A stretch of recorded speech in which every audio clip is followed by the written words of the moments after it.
Welcome to Flat Earth Debate Uncut and After Show.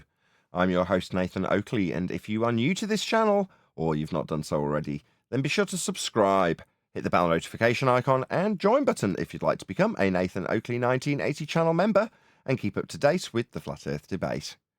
If you would like to support the channel, there is a super chat that runs alongside each of these shows while they premiere, and there's also a PayPal, Patreon, crypto and thanks button in the info box below the video. Speaking of Patreons, I'm going to do a quick shout out to all of you who do support me on Patreon.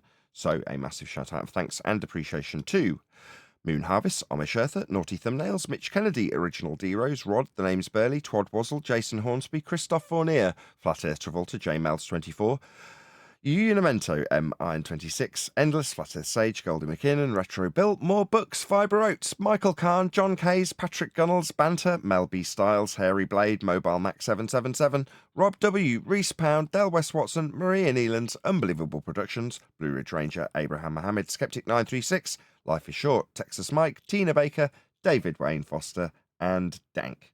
So another massive thank you to all of you for supporting me on Patreon. And now I will hand over to whoever is in Discord and Google so you can enjoy their dulcet tones while I set up for today's live show. How are you planning on going forward? Like, what do you mean? Like, basically, what's your plan on going forward with like the 247 and stuff like that? Like, how is that working out? You talking to me? Well, you dropped the 247 thing, so now go into a little bit more detail of. Oh, what you're asking me is why am I here when I said I was going to go into 24/7? Well, because after speaking to No, Q, I go on. didn't. I didn't say why you're here. I'm just saying, how are we working this going forward? That's all I'm saying. Well, there's a couple of things happening. So, Paul has started to get in touch with a couple of the moderators on 24/7, but they, perhaps through an account change that he's recently had, don't know who he is, so they might not be as quick to respond in that regard. But Paul has been in touch to see if there's some, I don't know what, I don't know how to explain this because I'm not familiar with Discord, which seems really stupid because I use it daily and have done for years. But he's going to get me into 24/7 because I don't know how I'll just arrive and then there'll be a bunch of people to talk to. So, that, and when QE said, because I was of the impression that you just go to 24/7 and people will be there. And QE was like, no, there's no one there. He's like, there might be in the politics server. And I'm like, okay, well, that's obviously a different story. If I want to go in and talk about Flat Earth, that might be where I end up going. But there's obviously more discussion that needs to be in place in terms of where I'll go and how I'll go there than me just saying, oh, well, I'll just turn up. But by saying that, those wheels started to turn yesterday. So although what I stated, my original intention was I'll just go into 24/7 Discord tomorrow. Well, that might not have worked out that well, in respect that there wouldn't be any names on a list that aren't saying very much most of the time. Just be an empty list that's not saying much most of the time. Right. But, I do actually want to go to communicate to the people who do frequent that server, as opposed to this server, with the information that I'm trying to pump out. I've spent all morning editing videos that are putting that sentiment across, and I could have continued. I just ran out of time, and I'm keen to do it. And the other nice thing, just while I think about it, because I said it to my wife just before I started, I moved my mouse, and the computer came out of standby. That might sound like a big deal to most people, but when your computer goes to sleep, it dumps everything into the RAM, and then when you move your mouse and it comes out of standby very quickly, or that's the idea, it should be loading everything from the RAM to your eyeballs basically as quickly as possible, right from a sleep state. Well, my computer's never been able to do that ever. And for the last couple of days, it has been able to do that through minor tweaks. And it's just nice today because I started effectively late, or not late, the last cut-off point that I should really be starting to be comfortable to get live in a good amount of time. And I just sat down, moved the mouse, and it went into that splash page that says sign in. Now, I don't actually have a password on this computer, but you just click on it and there's Windows. It took 10 seconds, as opposed to what I normally find is I'd move my mouse, nothing would happen. Right. I'd try and get it to connect, nothing. Right, because something's gone wrong with that mouse. So then I'd try an alternative mouse, and that might get it to load or power up, but it would power up via the splash screen for BIOS, telling me that it's crashed in standby. So it's like it's loading from scratch. Then you get into Windows maybe a minute or two later, but those little things are delays that just add to the time it takes to set up. Whereas today, because once you get into your routine, and one of those routines is the computer's going to be working when you start, as opposed to, oh God, the computer's already crashed in standby before I've even started. Don't worry, Nathan, it'll be fine under load. You've tested it so much, it'll be cool during the show. I didn't have that feeling this morning, so I rapidly got all the windows open. And I thought, I'll sod it, I won't even set the camera up. While I'm setting the windows out, I'll do my little introduction. So I'm like multitasking to the point where, I can only do that because it's routine. But it was just a nice feeling to having the computer working. And Paul's also encouraging me, as I've been saying on the last couple of shows, excuse me, to do various little expansion things beyond what we've just discussed internally. And those things scare me, because they're definitely not part of my routine. They're way outside my wheelhouse. So that, my fear of those things will slowly start to be overcome by helpful people like Paul sending me videos, which I'm yet to watch. So I've set that task today. Make sure I get those videos he's gone to the trouble of actually digging out for me and watch them. But obviously, financial development in terms of getting some edited videos done took precedent today. As much as that was top of my priority list, I haven't done it. But I'm in the motions of getting those things done, if you see what I mean. I've encouraged somebody to point me in the right direction of where to start, and I've now got some videos to watch.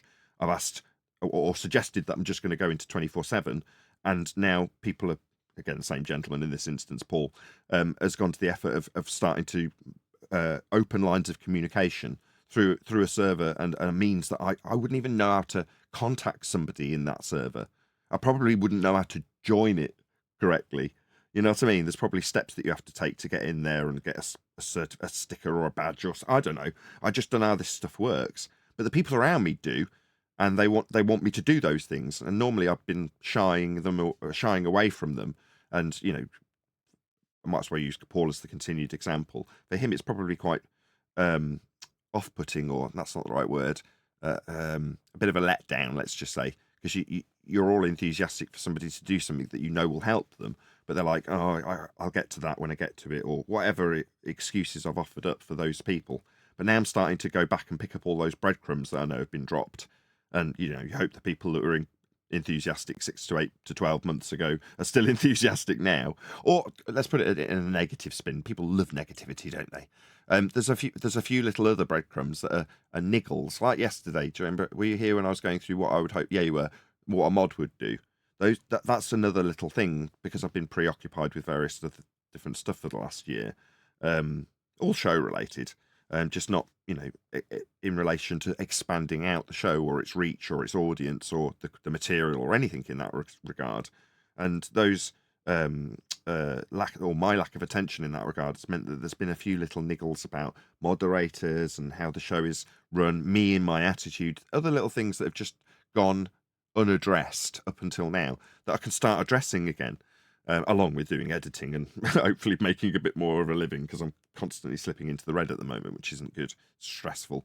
But that's down to me not putting enough material out. Anyway, that's enough of a waffle to hopefully answer a question that you vaguely asked in regards to what's going on with 24/7. The wheels are in motion, so there has been a start made. So that will come. It's just not as easy as me with good intention saying I'll be in there tomorrow. So there we go. That's hopefully answered your question. Well, I answered. Well, I answered something, I guess. But let me ask some questions too, just so I get some more clarity. Right. This is like a cross-promoting kind of thing, right? That's the intention with this going forward. Cross what? Cross-promoting. I mean, that's your intention with the 2 for yes and 7 no. is. If you start with that, I'm going to say no, because that's not the primary objective. Yes, that's the. If I stick my YouTube hat on, it's the only objective, but that's not the stance I'm taking this from. Altering a path that everybody has now walked on. They're already at the end of that path, and you first got to point out to the people who've just walked it that it needs repaving. Well, yeah, that in turn might have a knock-on effect that it means that I end up with a better level of promotion about the show. But there's a primary objective that isn't that I'm kind of, why am I wearing my YouTube hat to discuss this as the first thing that you point out? Yeah, it might have that effect. I shouldn't be annoyed at you for saying that. It's just I want the focus to be that the path that we've taken, all of us, and Flat Earth 24/7 Discord server members are included in this, right? To keep it along your lines. All of us have trodden a path that says, if you want to be a flat earther, you know what you need to do? You need to debunk the globe really effectively. You don't understand the globe that well. Oh, well, you need training in the globe if you're going to be a flat earther. It just makes no sense. And I need to recondition the people who've walked that path because they're telling people about their journey. You're like, whoa, your journey was garbage. Whoa, what are you doing? So just tell them it's flat. You got to the end of the path, right? The path was a not very well cobbled path, and it wasn't cobbled by us. So don't tell them about the crappy path you walked. That's my objective, right? Can you hear my passion about that rather than the expansion of my channel? He wanted to call you Flatsoid for some reason. Righteous Force. Nathan, can I say something? Well, you're talking to Righteous Force, but yeah. Wait a second. I just want to wrap it up. I want to wrap it up real quick. Just one more question. I think it's going to be one more question. So what about this server? How is this server gonna fit in relation? You can all go to hell. I hate all of you. You're out. Sorry, but my question's still Out with the old crap old server. No, I'm very eternally grateful to everybody who mods what I view as, I just hasten to say it because it isn't, my server. Now, that's leaving a slightly bitter taste in my mouth when I say it. That's how I view it. I just would never say that because it isn't. What have I done beyond take from the server? So for anything, I could view this as be careful how you approach this because you might piss off a huge number of people that have put in a massive amount of work directly to benefit me. So I am not unaware of that. So your question, although you're putting to me tentatively, I am eternally grateful that this is my home. I don't need, just because I bought my sweets doesn't mean I can't look in the candy shop window, if you know what I mean. All right. Well, that sounds good, Nathan. What was I going to say? Well, I'll reiterate my gratitude to you, the moderators, the people who started the server, Betty. Those are the people behind the scenes.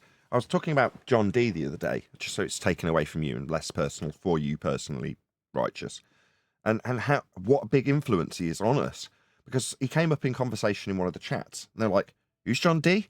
I'm like, "Is he someone I can reference?" And someone was sort of arguing the toss about it, and I'm like, John D's part of FED, like a big part of FED. And they're like, who? I'm like, well, yeah, fair enough, because he's not on the show every day, but he's behind the scenes always. He is a member of Flat Earth Debate. He's part of the team. He's on every single, when I do a short video or a short form video that's not this live or recorded, as live, they've always got him in the intro. He flashes up with some kaleidoscope looking thing and it says Dr. John D on it as a member of the team. So even though he's a behind the scenes member, maybe I should do that with some of people like you, Righteous Force, because, you're equally as valued in terms of what you do here. Okay. Well, good to hear all that, Nathan. Then, looking forward to going forward, so to say. Looking forward to going forward and all that. Yeah, growing the channel and.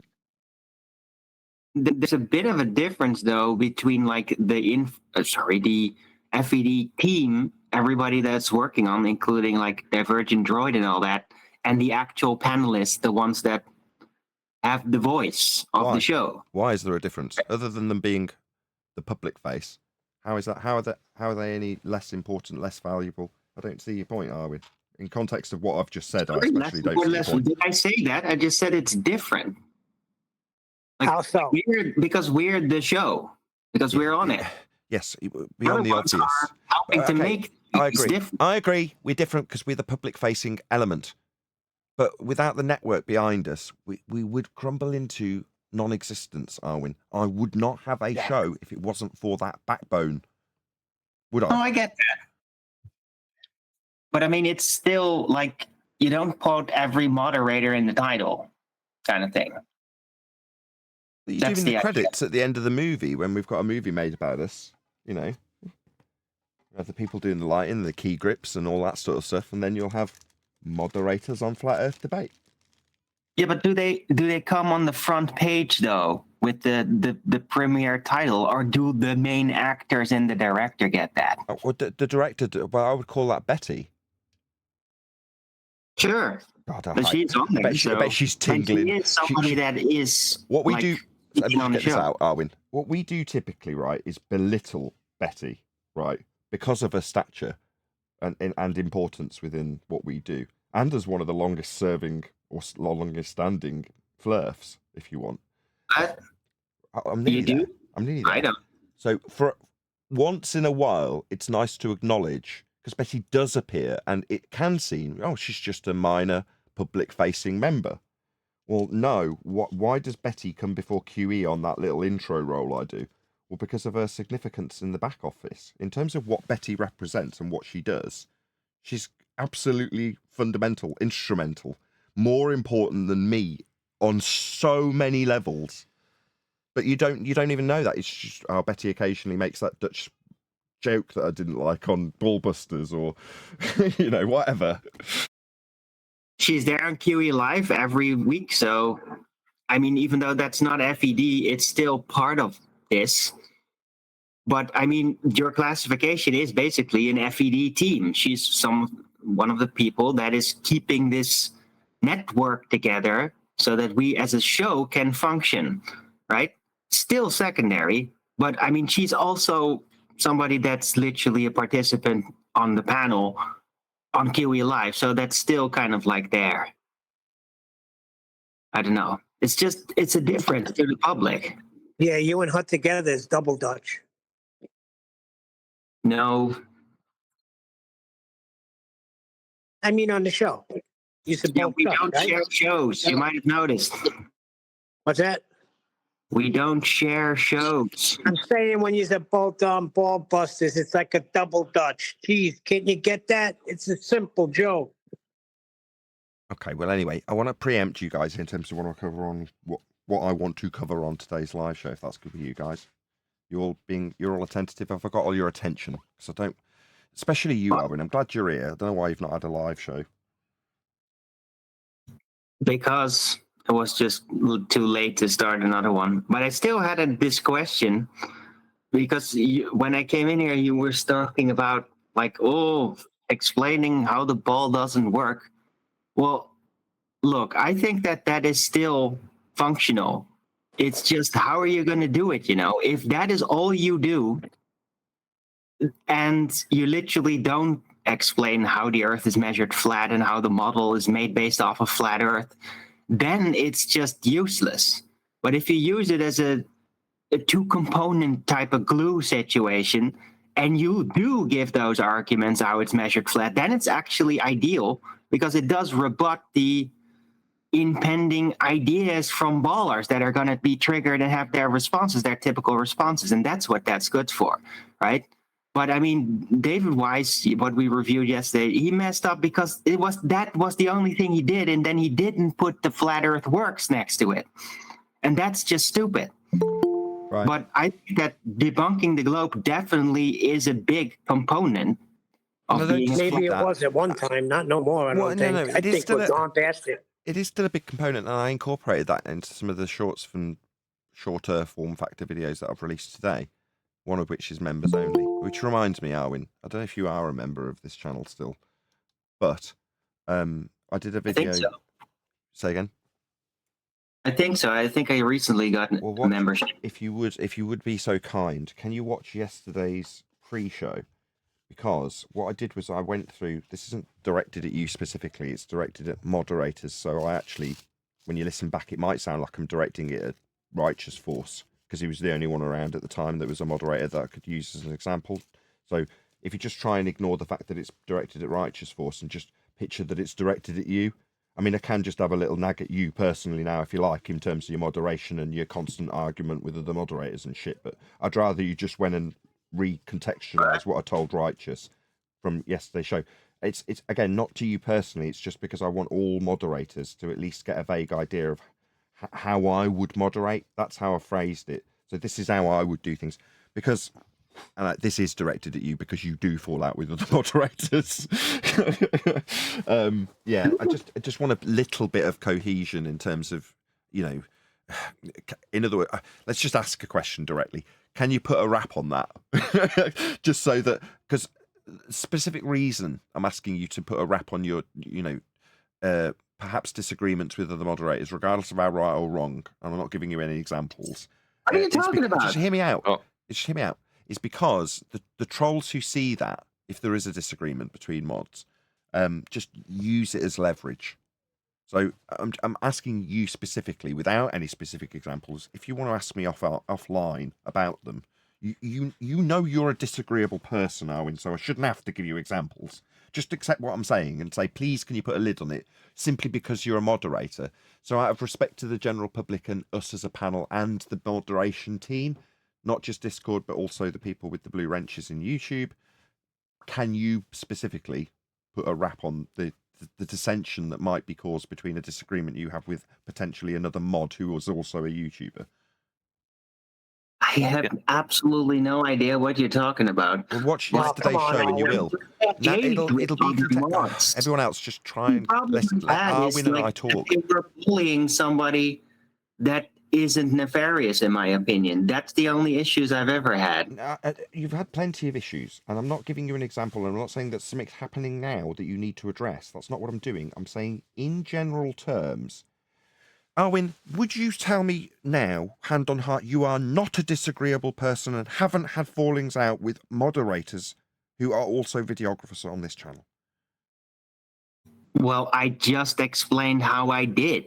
So perfect. it's a So, weird thing to ask me. right, so there we go. I'm just asking you to just, you know, please try and offer some restraint for the benefit of the people who moderate the show. You don't want any public drama, I get it, because then the trolls will go after it. Okay, fine. Thank you. Oh, I can relax into my chair. Let me just thank Arwin. Thank you, Arwin. Treat Thank me you. like that, right? Thank If you. they give me an attitude, like, Can I just thank you so we can move on? I don't need to hear the regurgitation of the justification either. I've not given examples, so you don't have to do that.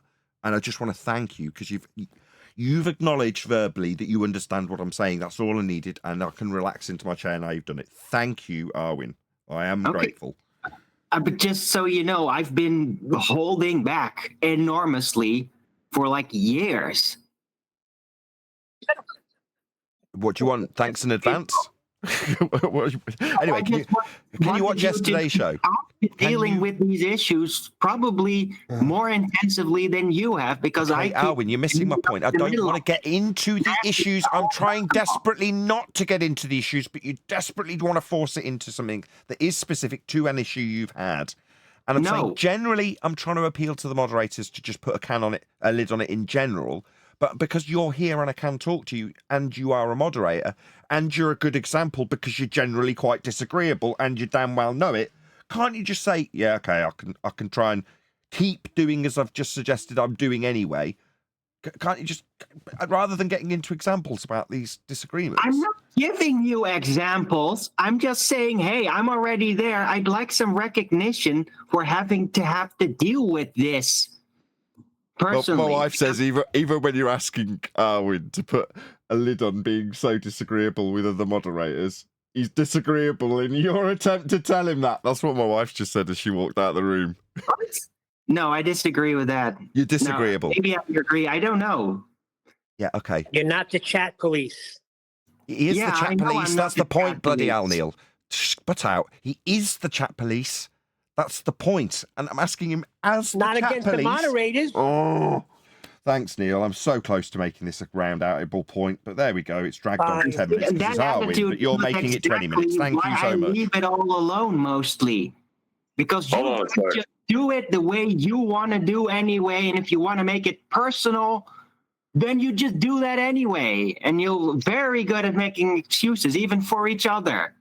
when I try to inquire on that every time. That's why I don't even do that anymore. So if you guys are just smashing people in the chat, I don't even respond to that anymore because it's just no more point complaining about it. Nobody does that. Yeah, you all do Oh, that. can we not have Hold a on a discussion second. about this? Hold on, Arwin, please. all Please, do that. please.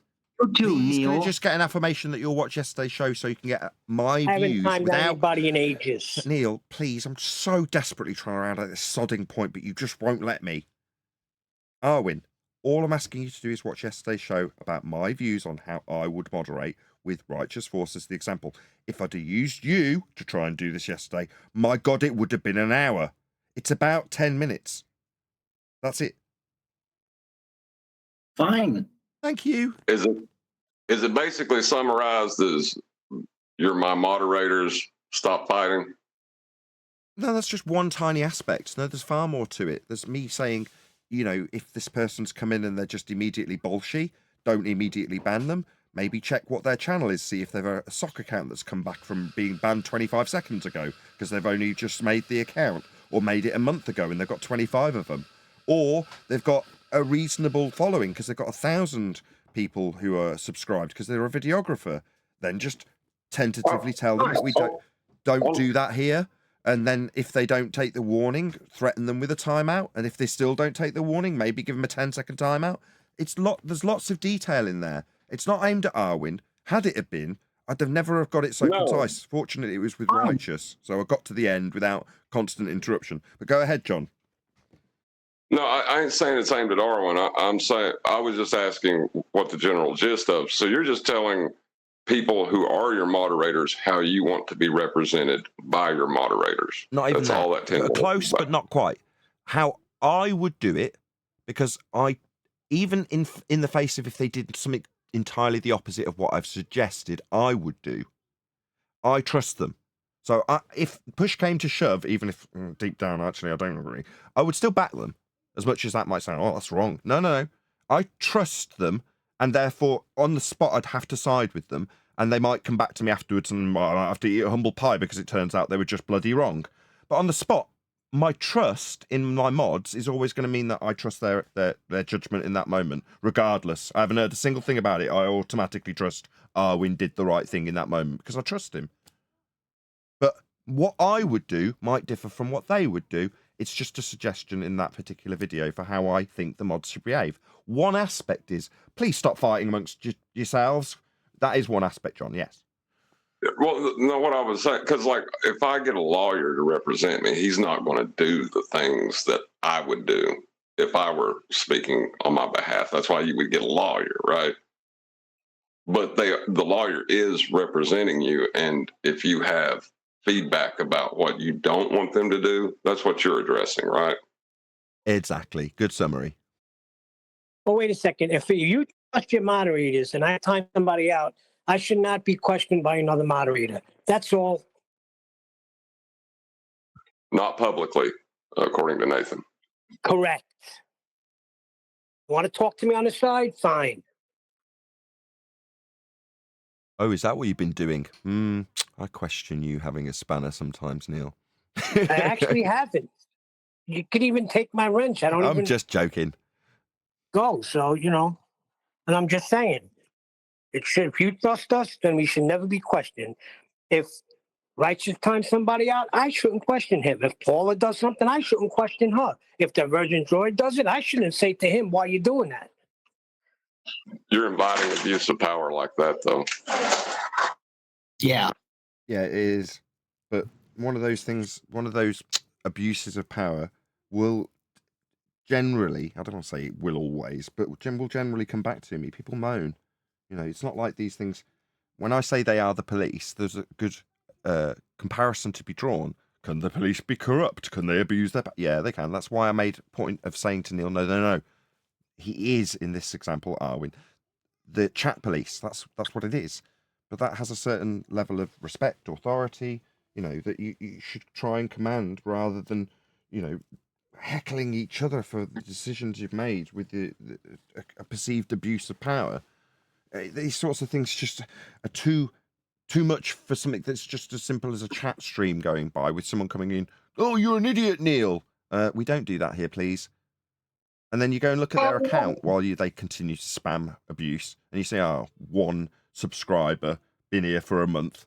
I'm not going to be too concerned about just eventually banning this guy if he doesn't stop abusing the panel and the mods or whatever they're doing." You know, that's the kind of, I'm going back over what I did yesterday. This is what I didn't want to do. I just wanted to direct argue to it. I want to focus on the thin blue line that you've clearly drawn with your mods. The corruption you're encouraging. That's what I want to do. Yeah, well, so long as I get kickbacks on the bribes, this is all going to work out quite nicely. Okay, yeah, I know it's not a joke. I'll stop. Yeah, can we change the subject to dip correction? Yeah. I was going to bring up, when ballers want to try to talk about an angle to the horizon and how it's dropping away and level is curved.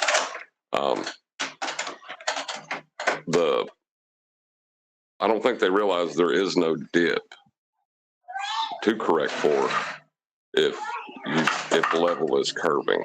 You understand what I'm saying? I do, but I don't follow from the point that you made the contradiction in terms at the end. How does that connect to them saying that there is no dip? Because dip is with respect to the horizontal level that the dip is reference. I'm going to confuse this and say it wrong now. I was going to say from.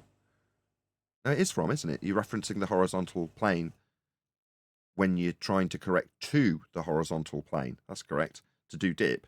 But if it's curving away, you're saying, well, what are you correcting to? If you're trying to correct to surface level, a horizontal plane of reference in this instance, if it's curving away from you, it renders the dip itself null and void. You know, Brian got there a couple of weeks ago, right? No, with an angle. No, this is just what I'm saying. It's a lot simpler than that. An angle is what? Two straight lines meeting at a vertex. If you curve level, can you use it for an angle? Oh, now I get it. What you're saying is you can't do a dip angle correction if the surface is curving because you don't have the angle for it to be a dip angle correction because one of the lines isn't straight to meet at a vertex with the other line. One of them may be, but if the surface is curving away from you, dip angle correction? No. Yeah, I see your point now. What? Good. Very good. Level in general, because they like to say level is curving, right? Yeah. It can't be, or you can't get a dip angle because eye level to surface level, where surface level appears to meet the earth or sky. Yeah, you can't get a dip angle to throw that up as an argument against the flat earther.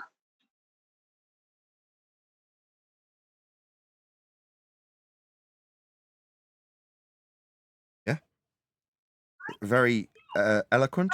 Is that the right word? Eloquently done. Obviously not sinking into everyone around you because no one's jumping for joy, John. I think it's fantastic. But Brian did get there a couple of weeks ago. Brian definitely made this point, and the starting point for this with Brian, although you've done it much more eloquently, was me disagreeing with him about 2 years ago. Yeah, that's it, man. This ain't important. Now, you obviously have put a spin on it because you're saying, well, dip angle correction from a curve? No. That is the oversimplified version of the advanced understanding that Brian put out in regards to dip angle itself. Therefore, I'm going to just for the sake of humour, say that Brian got there 2 weeks ago. No, me and Brian's talked about it a lot. And, yeah, he's covered it. But just to trim all the fat away to the important points, is there is no dip angle on a globe. Yeah, no, that's brilliant. Very, very eloquently put. But you say you talked about it with Brian. So, yeah, Brian definitely got there 2 weeks ago.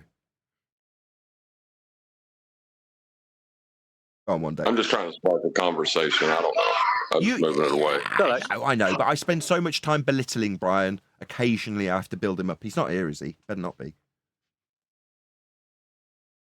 Go ahead, One Deck. No, I was just saying, yeah, it just comes back to like the point we made a few, last year, and the poem we did. It's stop jumping the gun and skipping past angles.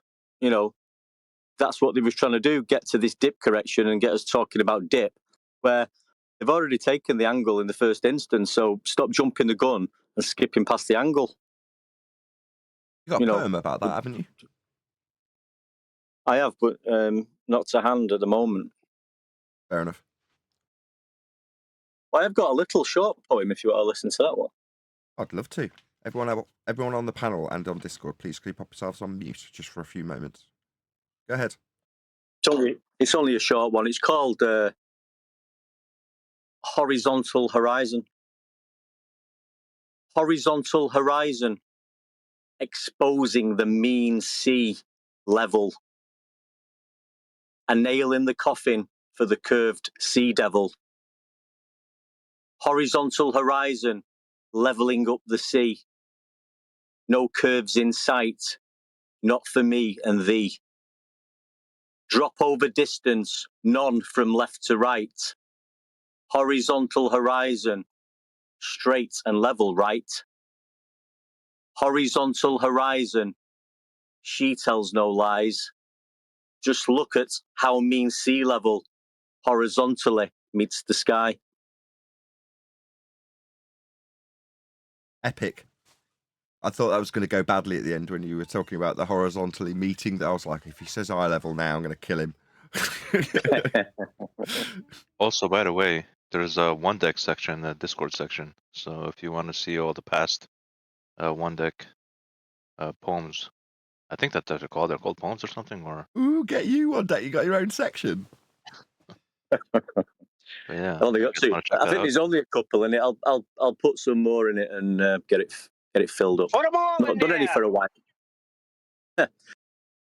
Yeah, will do. Yeah. Oh, the One Deck poetry section in the Science versus Pseudoscience Discord server. Be here or be sphere. What's wrong with horizontal meeting eye level? Well, number one, it doesn't make any sense. Number two, that's an incorrect claim that's been made by didn't get down to telling you what I was going to do in the live show. Well, maybe not telling you is going to be of benefit because it means we'll just cover it fresh. It's something the anti-flat earther says, is what you mean. No. I'm going to recategorize. I don't want to spoil it now because I might as well just leave it for the live show rather than telling you. So you. Okay, fine. I'm going to press 3 buttons. Just talk about yourselves for a couple of minutes. Nice poem, One Deck. Very succinctly put, John. Some amazing the problems that they get into when you don't have straight lines. You turn them bendy. But yeah, I'd not considered that. I think Brian was trying to tell me about it, and we didn't get chance in our discussion. But yeah, nicely put, nicely done, both of you. Yeah. Thank you. Nathan, are you there? Or is he gone? Nathan's pushing buttons. Oh. Okay, no worries. Yeah, he can't do a couple of things at the same time. Yeah. Listen, as long as you've got a horizontal horizon and mean sea level. I struggle like that as soon as things go live. Suddenly looks like there's 1,000 options in front of me. These different screens and stuff, but I hopefully get more and more used to it. I know. I like yours and Nathan's rendition of An Englishman in New York, one of my favorite songs by Sting. Yeah, and the funny thing about that is he's actually talking about aliens, isn't he? In the actual, the real term, the real definition of it. Not aliens from outer space. Not aliens from outer space. Well, that's is what you were smart enough to not into. make that example in the moment. I should be pressing buttons, but yeah. Rather than making that comparison, you just went, do you know that Sting song? And then just launched into it. And contextually, I didn't have to, from an editing perspective, it was great because I didn't have to hack it up. In other words, it went straight from, look, Dave, that's the rhetoric. We've got new worlds on the map. That's what they've been discovered. And then you butted in and said, oh, do you remember that Sting song? And they just started singing it and I joined in, right? But it didn't need contextual. I mean, it does now because we're reminiscing, but it didn't need contextualizing. It was ace. That's why I made an edit. I'm sure you noticed that I put it out as a separate video. But you don't need much, do you? If you hear that first part of that song and then you can't not sing it, can you? It just comes straight into your mind and you're off with it, aren't you? Do you know what I mean? It's a really, really awesome song, you know. Hello, good afternoon. You missed refracted curvature there. Refracted curvature, my bad. Season's greetings. Good afternoon. Sharibo. Good to have you all. We will do a couple of housekeeping questions. And then, as you can probably see on screen already, we've got Tinfoil Hatman who is going to present something. And I'm sure he'll tell me on the fly that I need to dig out a video in high resolution, which I'll fiddle and faff with because I've not done it in the pre-show. I'm really sorry, Tinfoil Hatman. We will get to it. Hopefully we'll be reasonably slick. But in the meantime, what question I'm on the hour for a while. Any scientific evidence of gravity?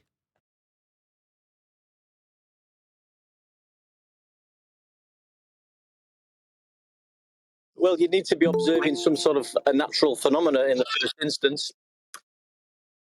I don't know what that would be. Well, that pretty much I'm going to answers that take the hard question, route and doesn't it? say, What is gravity? Well, that answers. It's just answered that, hasn't he? One deck has, because one deck's pointed out that without a naturally observed phenomena in the first instance, you've got nothing to study to give scientific evidence. So that conclusively answers that question. Well done. what if I just said weight? What about weight? Weight is weight. Yeah, but isn't that like caused by gravity in Newtonian mechanics? Caused by a What's downward gravity? bias. No, Do you mean waiting for the evidence, Arwin? no. Oh, with a G and an H. Well, no, because you can demonstrate that that doesn't occur based on their paradigm with vacuums, as Brian, I'm sure he covered this a couple of weeks ago, has discussed. You need the example? Right, yeah, I remember that. Remember it? It's a bloody good Yeah. debunking of gravity. But maybe I just don't agree with it as a baller and say, like, no, that shouldn't happen. I mean, it obviously doesn't. Well, the assertion is that gas go down, go boom, boom with gravity. If you're going to take the idea or notion of a mass attracting another mass, or indeed bent conceptual 4D space-time, the whole idea of the gravity lie is to get you to be stuck to a spinning water ball, which leads you down the path of gas being pulled to the centre of Earth, so it doesn't require containment. Usually the get around for us pointing out that there is no sky vacuum, space is fake, gas would fill the availability of volume. Gas fills space. Well, then you get gravity. Okay, well, the natural progression is that gas go down, go boom, boom. Gas is being pulled to the centre of the mass of Earth because of this magical force called gravity. Well, in Brian's example, based on their paradigm, you have an example where the gas going down would create a greater force on something being weighed in a vacuum, in line with their paradigm and their disclaimers of gas going down with gravity to keep it all here on Earth in a sphere in a vacuum. Well, when you remove that gas from said vacuum, what would happen in their paradigm if gas is currently going down, go boom, boom, and now it isn't? Well, according to their rhetoric, it must weigh less if the gas is no longer going down, go boom, boom, pressing on the scale. Well, what happens when you actually remove the air from the chamber? Does it weigh less because gas is no longer going down, go boom, boom, because you removed it all? No, it doesn't. It weighs more. So that immediately undoes this notion at the end point of a complex discussion about non-scientifically validatable, no phenomena to observe gravity, when it's inferred that weight, that is to say there is a downward bias, always in effect, holding you to a spinning ball in a sky vacuum. Well, with that being the case, you must infer, by their claim of gravity, that gas goes down, go boom, boom, go splash, splash.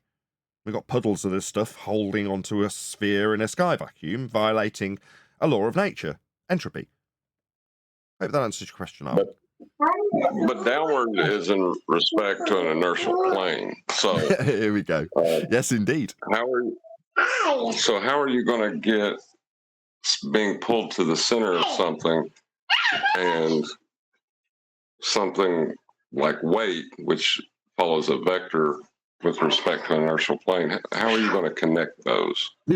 But gas does have weight. You can shove gas in a tanker and it'll weigh You more. didn't listen to what John said. You didn't Irrelevant. listen, no. Irrelevant. What the answer to John's question is, what you need in order to achieve that, John, is about I'm going to say 170-year-long storytelling exercise where you originally infer that mass attracts mass through a Newtonian in name only force of gravity that later, about 109, 108 years ago for us, was changed to a conceptual medium of a fourth dimensional space-time bending that you can think of as a force that would hold things to the center of a sphere in space with gas not expanding into it. If you can convolute that over the course of about 170 years, then you'll leave most people so confused, but understanding at a base level that we do definitely have a force holding us to the spinning water ball. That's how you do it. Well, no, that's the problem is to have down, you need an inertial plane to reference it to, because you're talking about a vertical aspect. So you need a 90 degrees And for that that. could be a That's fair enough. But I mean, gas still has weight. If you shove it in a tanker, it'll show weight when you put it on a scale. Yeah, you missed his point. Okay, I missed his point the first time. Let's just. You'd be weighing liquid there, Aaron, or vapor at least. No, it's compressed gas. There's some gas Hold when you on. compress them, they don't turn liquid. You Hold on, can't weigh Paul. elastic collisions. Hold on, that's hello, hold on just for a second, please. We're talking past John's point, and it's surprisingly and shockingly, it's only Neil that's picked up on it. He's saying, if you're going to argue about weight, you're arguing about how something moves downwards, regardless of if you're inferring that it's a bias that always exists or not. The reference to that vector down, or indeed up, is with respect to a horizontal. So you're 90 degrees to it when you describe a force of down. So now that I've summarized it for John to make a conclusion in regards to that and its effect on Earth, you know, I don't want to segue. I'm sorry, Paul and Arwin, but I just, until we've all cemented the idea that that John's putting down, I don't want to move past it. We will eventually, but I want John to reiterate his point. It's a good point. Neil's picked up on it. Now I've reiterated it, hopefully to his satisfaction, so everyone's clear what we're talking about. Needs to be in respect to 90 degrees to the horizontal if you're talking about a down, right, John? Right. The only downward bias discussion that should be ever happening is between a flat earther, between two flat earthers, an Ethereum and people in our camp, whatever you would call that. That's the only discussion that should happen, because heliocentrism can't have a down. They can only have an inward.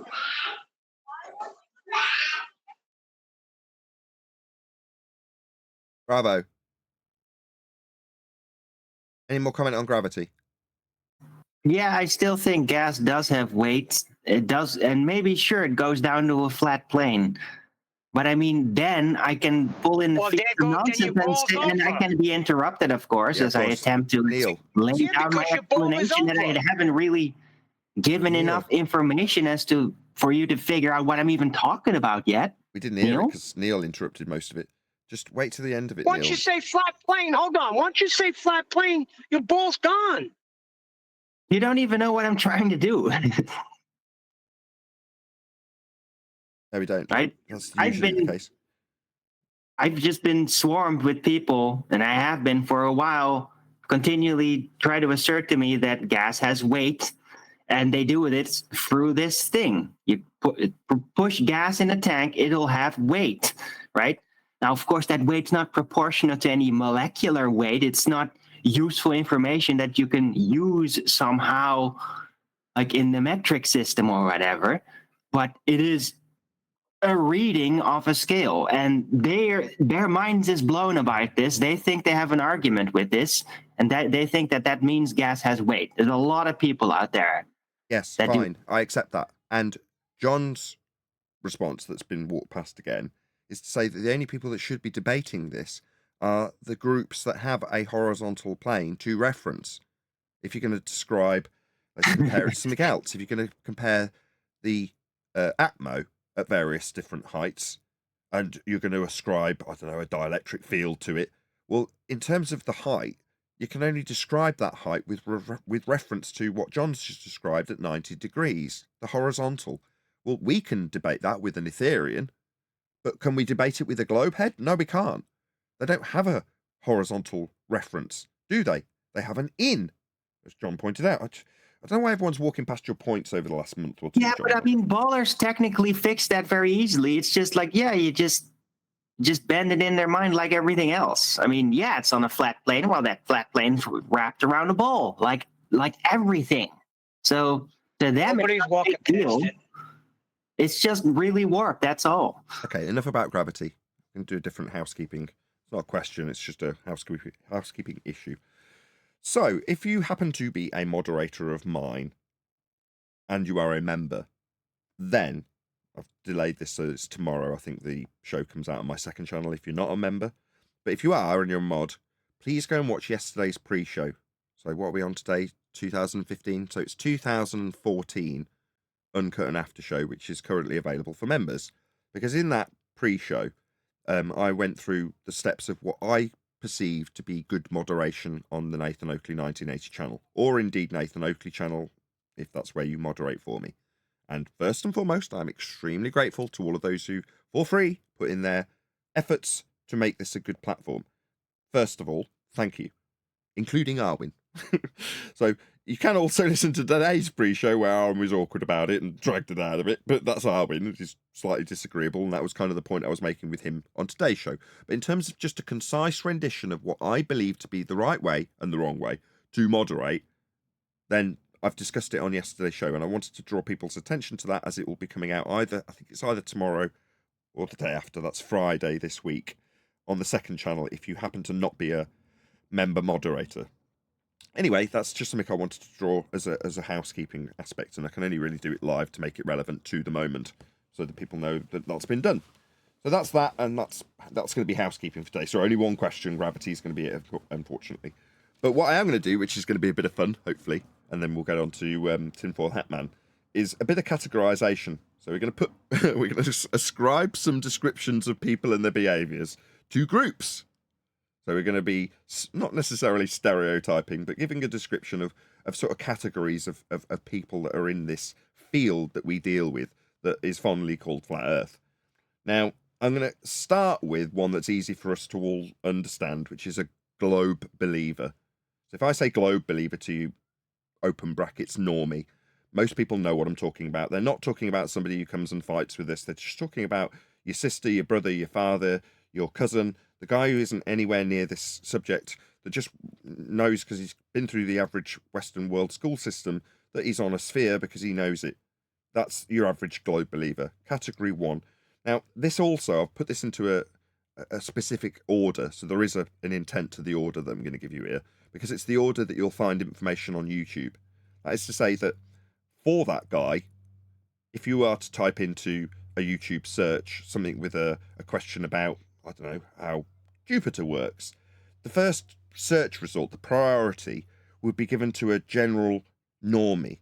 That is to say, globe believer might represent a person that's watching, but in this context, the reason it's at number 1 is because it's also what you'd be fed first on YouTube. So you wouldn't get anything even resembling a flat Earth idea when you're just doing a search about something in the sky for the sake of argument.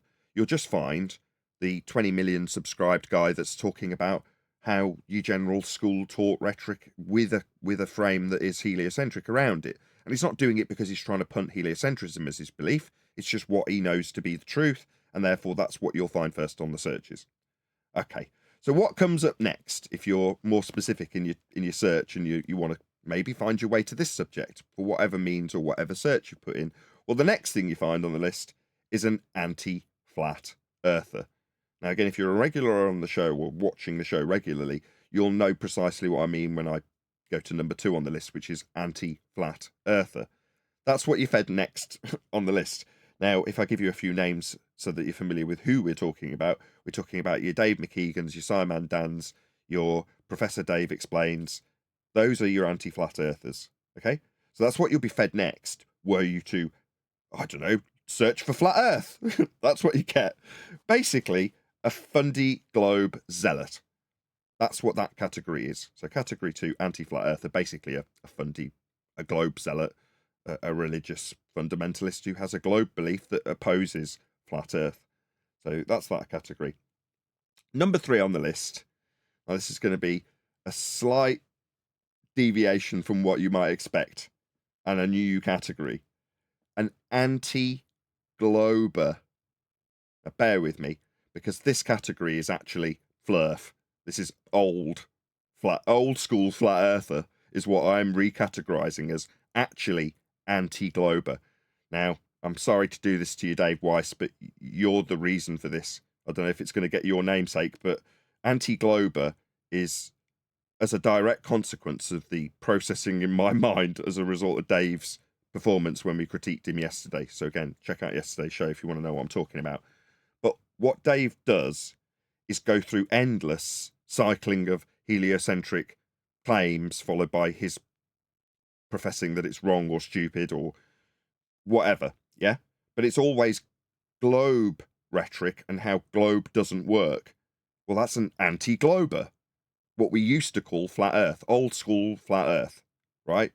Or formerly, or currently, known as flurfers, right? Well, your average typical flat earther, when we go, oh, I don't even want to be called a flat earther at the moment because of what we're experiencing, it's normally someone on our own side regurgitating their advanced knowledge of heliocentrism and how it doesn't work. Well, that's an anti-glober, isn't it? They're not proving Earth's flat when they go through how the globe doesn't have spin or the globe doesn't have Earth curve. That's anti-globe. Well, Nathan, they'd like to be called globe skeptics. They have a name for it. Yeah. I mean, that's a perfect Darwin. Brilliant. Exactly. So they may have in the past, when they were too shy or not confident enough to just say, yeah, Earth is flat, would have said, oh, no, I'm a globe skeptic. And they go, no, you're not. You're a flat earther. We've got a category for you. No. I'm just skeptical about the globe. No, ask John Le Bon. The amount of times he's been called a flat earther. He's like, I'm not a flat earther. Like, well, you go on about how Earth isn't got any curvature or Earth hasn't got this, that, and the other as a sphere with your example of how it isn't. Oh, well, that doesn't make me a flat earther. Yeah, it does. That's what that category means. Like I say, category 3, old school flurf. The old guard, the anti-glober. Moving on. Category 4. I like it. Right. And again, that's what you get on the list. So, if you're not searching for just straight up rhetoric from NASA or straight up rhetoric about what you've been taught in school, category 1, globe believer, you then go into you get the Simon Dan. If you're going a bit further down the list, tier 2, you might have a vague inquiry about flat Earth. You're going to find your way to Simon Dan and Dave McKeegan and Professor Dave Explains and, all of those sorts of channels that come up high on the list, second on the list in my categorization. Third on the list, anti-glober, you might find your way to Dave Weiss or Jaron, where they're telling you how the globe don't work. Yeah? Now, yesterday I tried to give an example where if you tell a kid not to do something, but give them this specific example of what they shouldn't do, it just puts the idea in their mind of what they shouldn't do. Look, Jimmy, don't put that fork into the electrical socket. He was just holding a fork. Now he's got the idea of putting it in the electrical socket. Well, anti-globers, category 3, are just that. They're giving you the notions of how the globe functions, but then now it's wrong or stupid. Like, that's not helpful for a flat earther, and they shouldn't really be calling themselves that. Skeptic for the globe, maybe. Anyway, category 4 is a flat earth believer. So this might fall into sort of outside and inside of YouTube and videographers and people who watch as well, that both fall into this category. They're normally conspiracy nutters, basically. You might also categorize Etherians and Tartarians into this category too. So they're people who've come to the subject because they're interested in conspiracy. They're interested in 9/11 truth. They're interested in Tartaria or Ether, and they don't actually know Earth is flat. They're a flat Earth believer.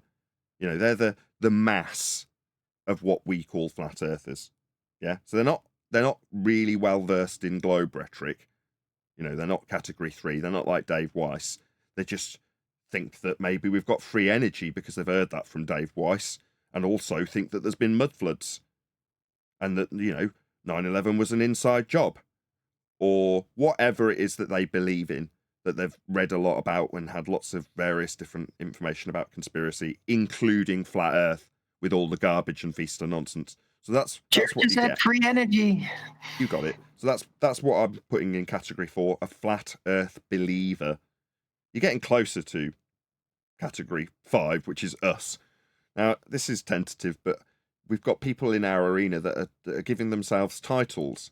And I was chatting with Paula the other night, actually, and she was describing how the church separated and drawing a direct comparison to how that fragmentation is what we are experiencing in Flat Earth now with different denominations.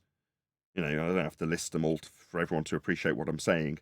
But what I personally see me as, in terms of a comparison to the old school flirfs in category 3, is a new flat earther. That's us. Excuse me.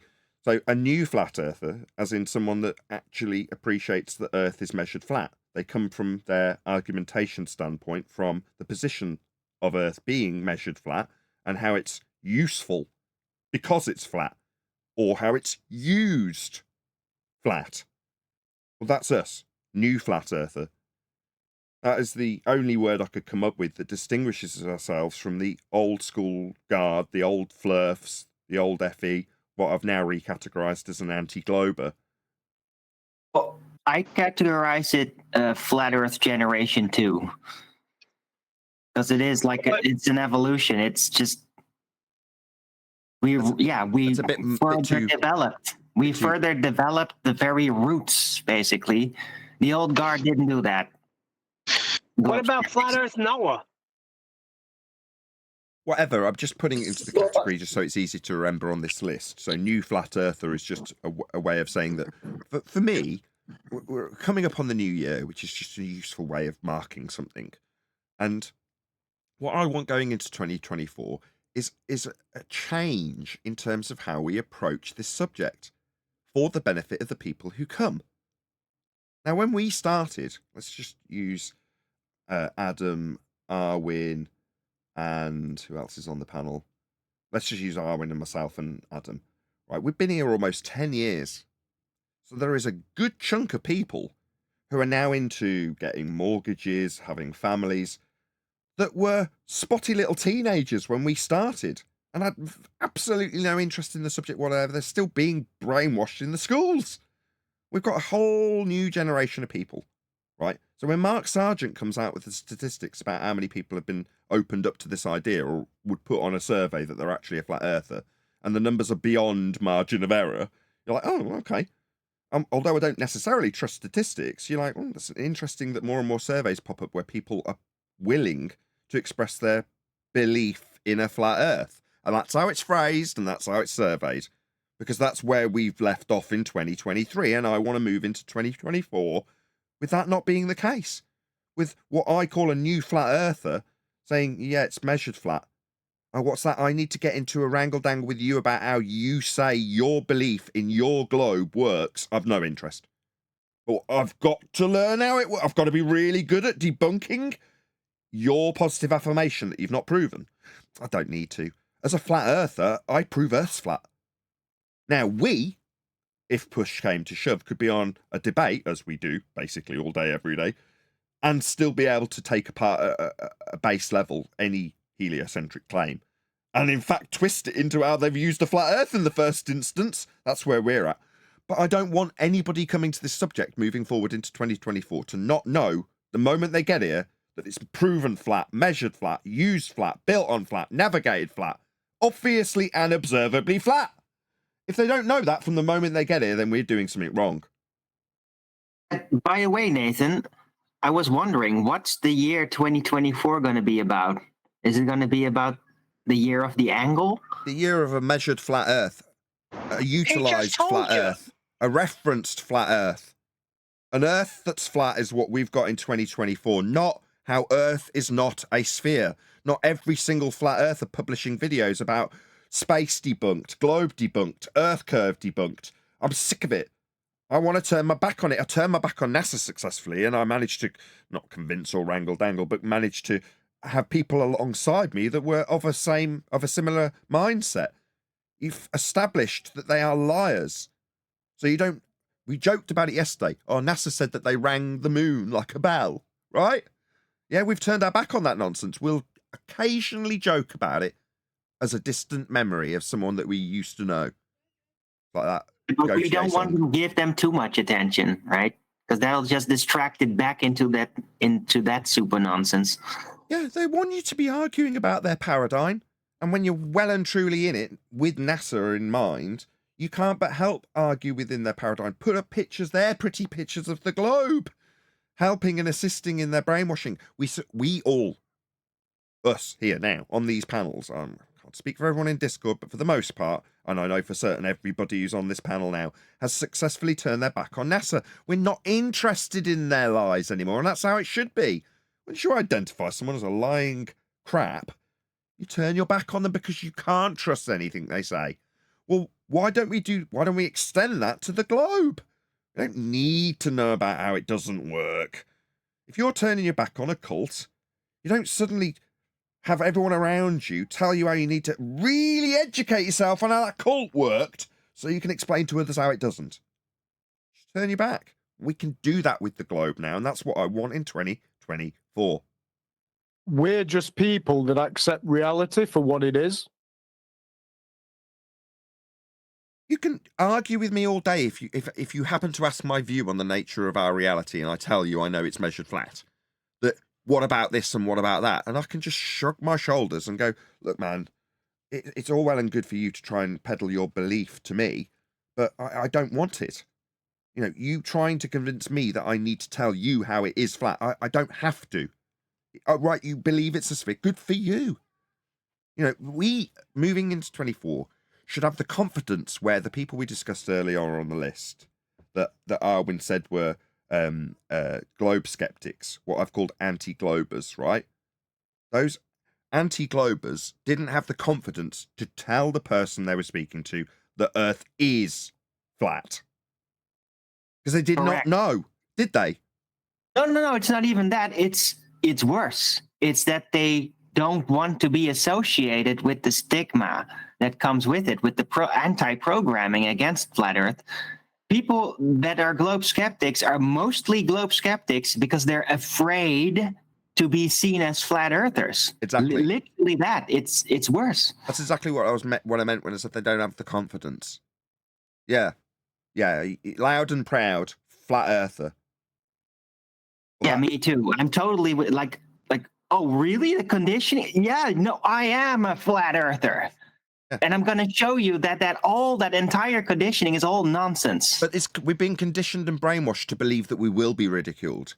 And more we're pointing out to our audience that is not the case either. We have endless examples of people who have made a greater circle of friends as a result of this subject, and that haven't lost friends and family as a result of telling them about it. Now, I'm not going to personally ascribe that to us at this stage, but moving into 2024, I want to be able to take the credit for it. I'm going to say, yeah, there's a reason that you can now go to your next man, tell him you're a flat earther proudly, and not end up finding that the only thing you can do to justify it, because you don't really know, is tell them how the globe doesn't work, offending them and starting an argument. If you know that it's flat, number one, you won't feel compelled to tell everyone. You just know. And yeah, the game has changed, hasn't it? I mean, when I came out for flat Earth, yeah, I did lose friends. Absolutely did I. Now, well, that doesn't necessarily have to happen to newer people that are getting into it. It really changed how it worked. And hey, I might have lost all those friends, but I've gained an entire community. I mean, how dare you, Arwin, say, yeah, community. All you guys, I might not like you guys, I might even get into friction all the time, but I still see you as my community, and you treat me as being part of that community, and I'm very happy with that. Right, so I've gained a lot. I might have lost my old friends. I've gained a lot. Just wanted to say that. Just to round out the point about this list that I made. Can I say something? You can go ahead. Just saying, it's funny you're talking about this. Just I'll be very quickly, because recently the only points I'm talking about with these anti-flat earthers and globers is I'm highlighting the fact that when you observe the horizon, it's horizontal, and all elevation profiles are obtained from a mean sea level. I mean, and that sort of sums it up, really. Yeah, Earth's That's measured what you flat. need to know. Exactly, Earth's measured and referenced flat. That's all you need. One deck, we're merchants of reality. Indeed. I'm just going to round up this categorization or list forming, fun though it was, excuse me, where I got the motivation to do this. So while I was making a thumbnail a couple of days ago, I searched for globe proof, which obviously as a contextualized search leaves you in a category that can be identified by algorithmic means as someone who's looking to reaffirm their globe faith. It's not like, how does Jupiter work, or something similar as a search. Globe proof is something that lends itself to, oh, I'm going to start digging into this controversy of flat Earth versus globe Earth as a search. And what I got back, just from a Google search, was telling, surprising as well. But what I got back brought a smile to my face, because it made me aware that our opponents, that is to say the anti-flat earthers, which is what you would be effectively if you're making that as a search, have the same us versus them positioning, the Feast of Nonsense road that we talk about, put to them like we have it put to us. What I mean by that is, if you're going to search for globe proof, what you'd hope for, in the same way I'm trying to hope for this in flat earth context for 2024, is to just find that globe silver bullet straight on the foot, endless reams of pages and pages from Google of silver bullet globe proof, right? That's what you're looking for. That's what you've typed in. That's not what you get, though. What you get is flat earth versus globe earth, in the old school term, as in anti-flat earth versus anti-globe. So that's what you're actually presented with when you search for that. So you go, okay, so the structure that we're in doesn't care if you go down this road as a glober, yeah, or as a formerly known as flurf, right? Anti-glober. They don't care if you go down it trying to debunk the globe or trying to affirm the globe. The road with the Feast of Nonsense is the same for both. Are you trying to search to prove your globe? Well, look at all this quote-unquote flat earth stuff that's out there. Check it out. Yeah, that's how it's positioned. Well, I'm saying, well, sod that. That might be, that's not my concern. The fact that the, anti-flat earthers have found their way in the same ring, we're all in the same bloody pond, and they've gone on the same road as we have. That's not my concern. My concern is for the people we're trying to separate out of that pond as new flat earthers, to say, no. Yeah, you might have swam through that dirty, horrible pond with all those dirty, horrible anti-flat earthers. They just happen to be swimming through, it's now swimming rather than walking on a cobbled path, but there we go. I'm mixing my analogies. They've swam through it too. Don't worry about them. Now you've swam through that and you're clean on the other side, it's measured flat, right? Don't draw everybody's attention to the crappy, horrible, dirty, murky pond that you had to swim through to get here. Just point out it's just measured flat. You wanted the silver bullet while you were swimming, didn't you? Well, now you've got it. I'm done. Any other comments before we move on to Tinfoil Hat Man? Yeah, you just want to point people at the shortcut. But you got to realize that a lot of newcomers are actually new to it, and they kind of want to take the scenic route. But it's very good to point out to them, hey, guys, we know you're all into this, but there is a real good shortcut. You're going to have to eventually take that. Well, it's not just that. It's not really a shortcut. It's the genesis and the conclusion. Yes. Beautifully put. You're on fire today, John. Carry on. Well, the argument will start using a flat plane, and it will be referenced to a flat plane for the conclusion. So it on both sides, whether it's a globe or a pizza pie, they're always going to reference a flat plane. They can't help but not. That's Exactly. what it is. It's not a shortcut to a flat plane if you started on a flat plane. It's the genesis of the argument for a globe. That was really well put, John.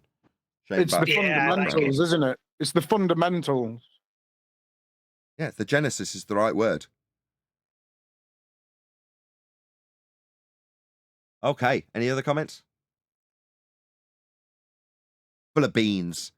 Passionate for flat Earth at the moment. Oh, okie dokie. Right, tinfoil hat man. Before you start presenting, do you need me to dig stuff out that I've already got? I think if you're good with this, the best way to do this is I'll just do it. It's only a 1 minute 45-second video, and then we're mainly going to deal with pictures in the breakdown of it. And I put some stuff in Master B, and I've added more pictures and stuff. I think if you're good, I'll just share, and then maybe at the end or in the after show or something, you could download that 1 minute 45-second and then play it in high res from your setup. Maybe we could do that. Obviously, it looks nice enough with the truth seeker in this frame, and it'll get worse in terms of the need for resolution as you present what you're presenting. But you're on screen. Feel free. The mic's all yours. Okay, thanks, Nathan. Good morning, good afternoon, and good evening to you all from here in the UK. Much love and respect to everyone. I'm aware of just how disappointing it will be for you all to learn that, alas, there's no dancing from me this week. Fear not, though, I can definitely assure you all that for future shows, there's much more where that came from. Happy to hear that, Nathan? No, not particularly. Well, maybe we should take a voting poll. Panel members can put their hands up. Anyway, shall we just get straight into the presentation, Nathan? Yeah, I've got you up, so yes, please. Okay, so importantly, we're reopening the file on Goldcliff Seabed in the Bristol Channel in South Wales in the UK. Okay, so we're located directly here on the seabed to an observer height of 1 meter, and we're focusing today on the very start. Okay, so if you look here,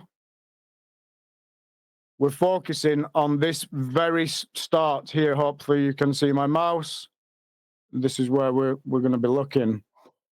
Also, as well, we're going to be looking at the very end.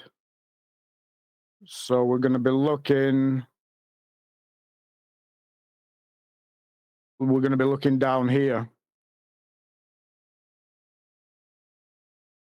Note that when leveling and setting the height of the truth seeker scope,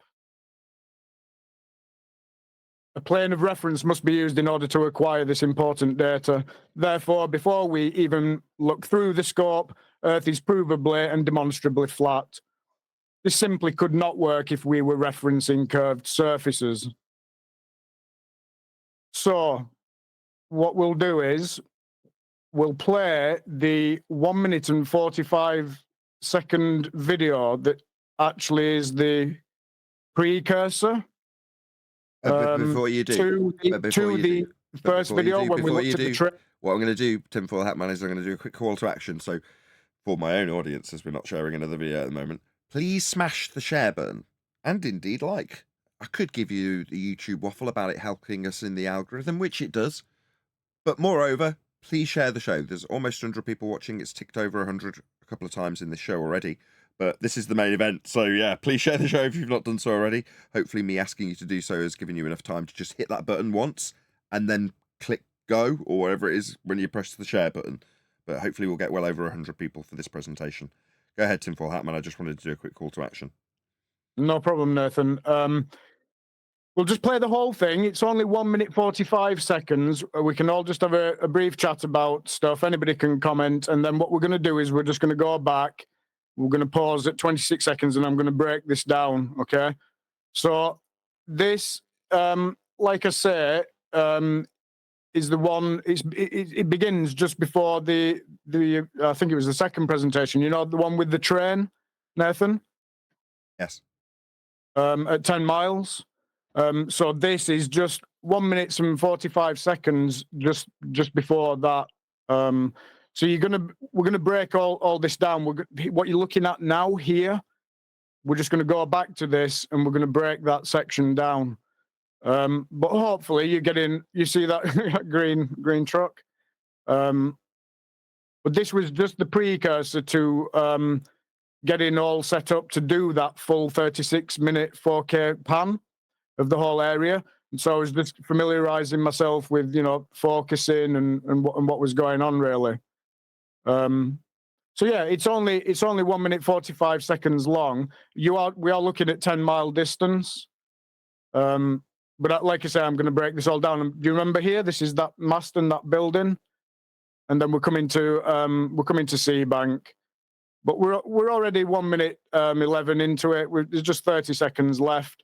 It's just this brief precursor video to what you've already all seen.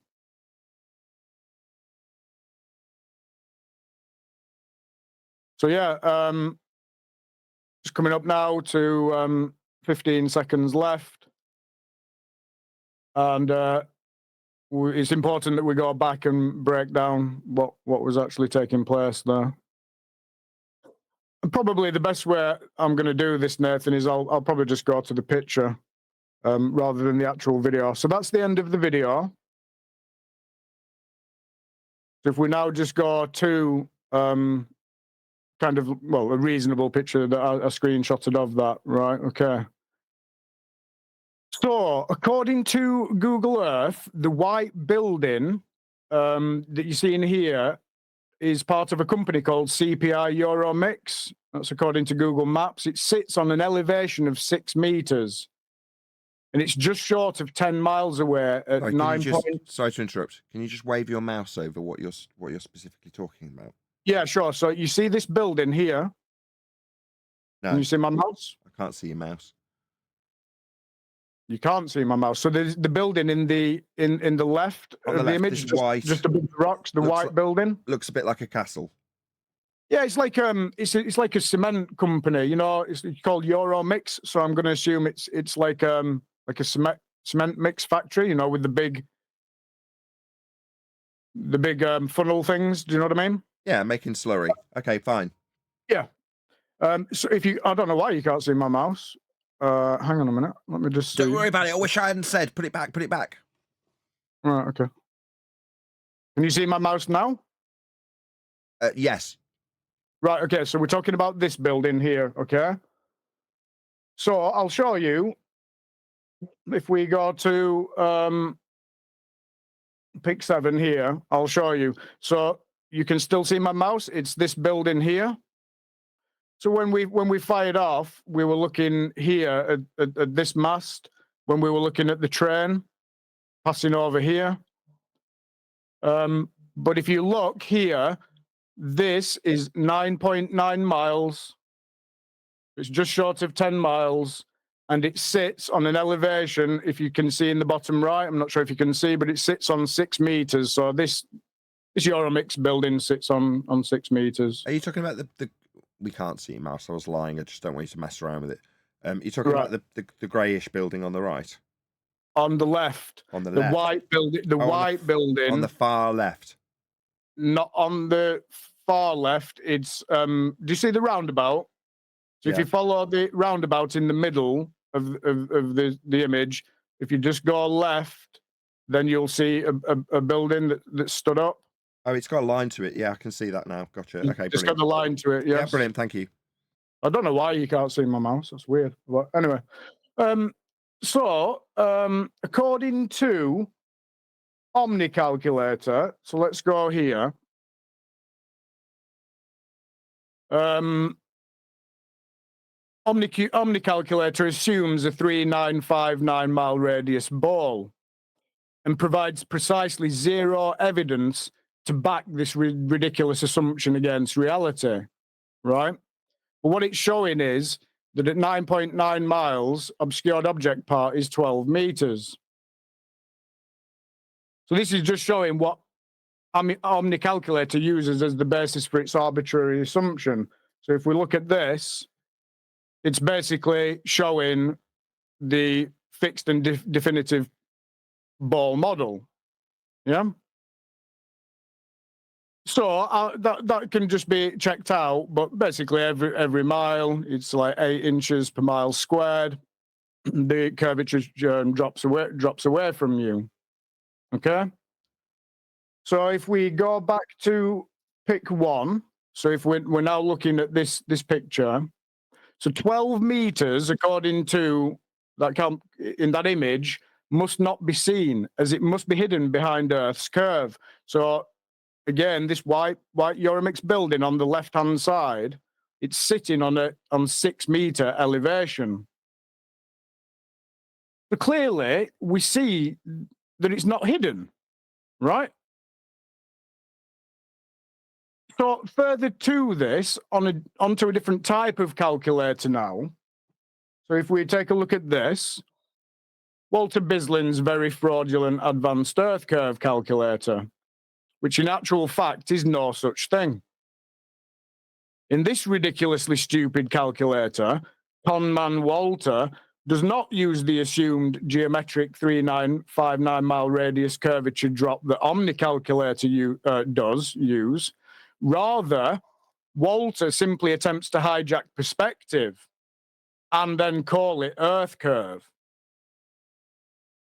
Walter is simply using the differential between eye level, notice eye level, and surface level as the primary basis for his highly fraudulent perspective hijacking calculations, right? As can be seen here. So he's using these eye levels and these surface levels, horizontals, and the differential. He's hijacking perspective, calling it, what is he calling it?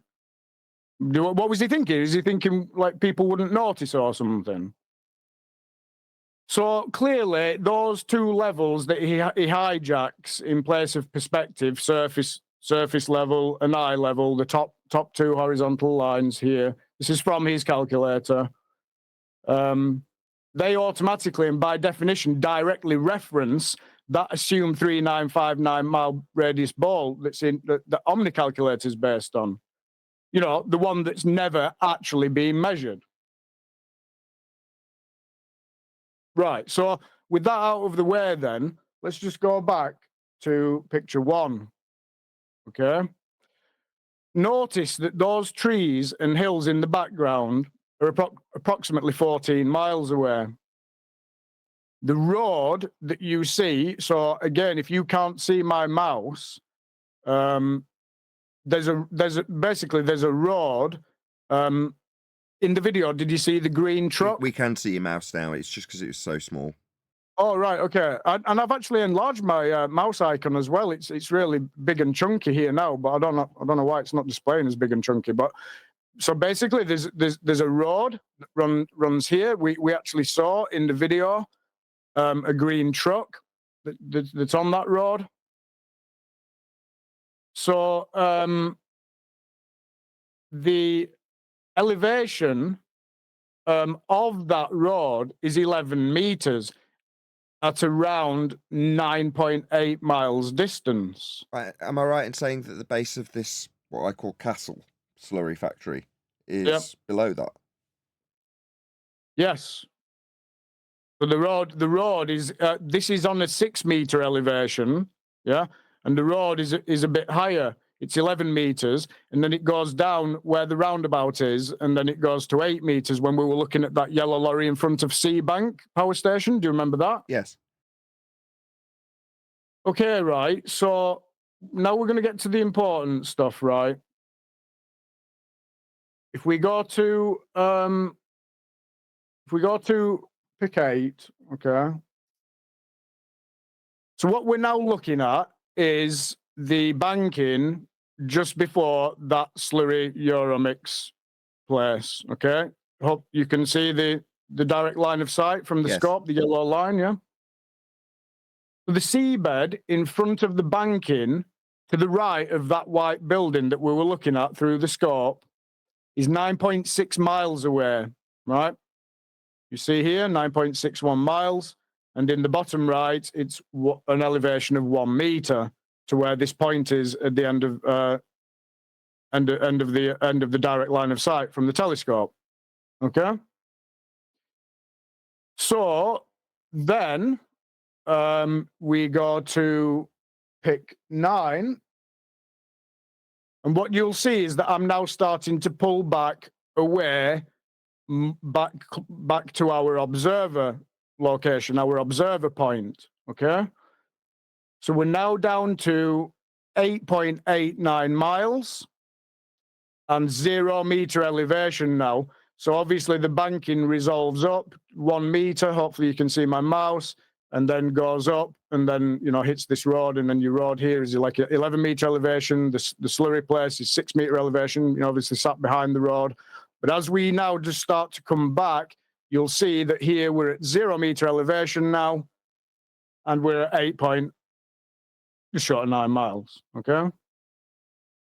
Then next image, we go further back still. We're at 8.7 miles, and we're now at -2 meters elevation in the seabed. Here, you see this? Yes. Then next image, we go back further. So we're now just over 8 miles, 8.07. We're now -5 meters. You get the idea? Next image.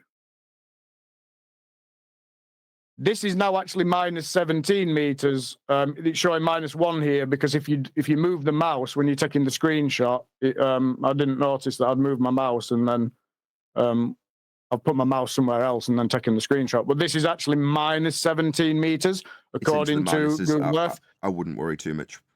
Yeah, at 5.5 miles. Okay, so now we're at 5.5 miles from our observer location. And this is -17 meters, this, if you check it out on Google Earth. Okay. So next image, 13. Okay, we're pulling back even further now.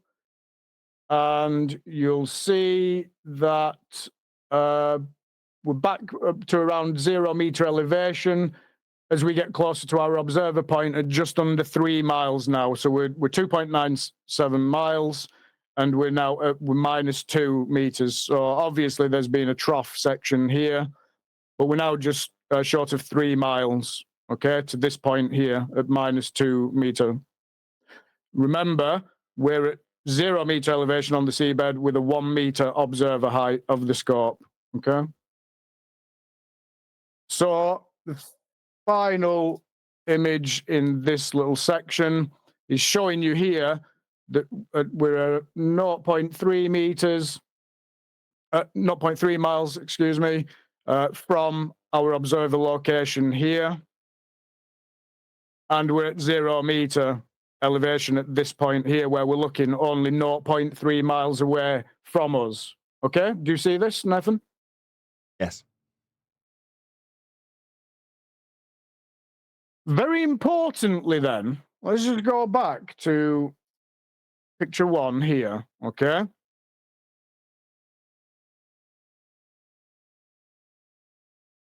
Notice the land rocks jutting out in the foreground. You see these?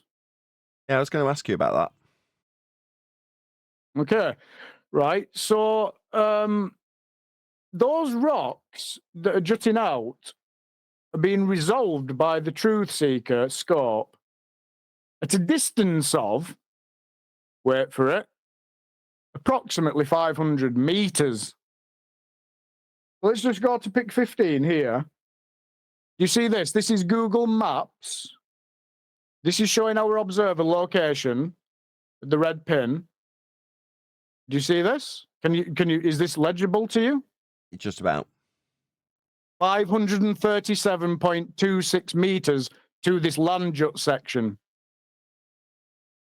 And at the bottom, I don't know, again, it'll show you 1,762 feet. So it's 537 meters to that land jut section that we're seeing. So the reality then, we'll go back to this image, yeah,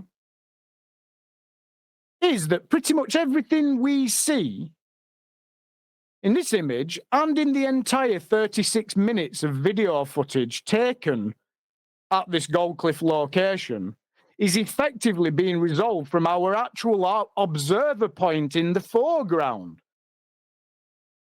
all the way through to 35 miles distances in the background, which are at the end of this incredible video footage. Wow. Do you even see that we're the truth seekers resolving in front of the 500-meter land jut? Do you see this? Yes, you can see. Again, that's what I was going to bring up in terms of how this is possible at all for you to have the view, it has to be flat. And it's exemplified by the fact that you do have something that could potentially obstruct in the near foreground, because that's going to massively exacerbate, if that's the right word, the effects of a drop in the background. But it isn't. It is more obviously flat as a result of this, because it's what, 500 meters, the rocks?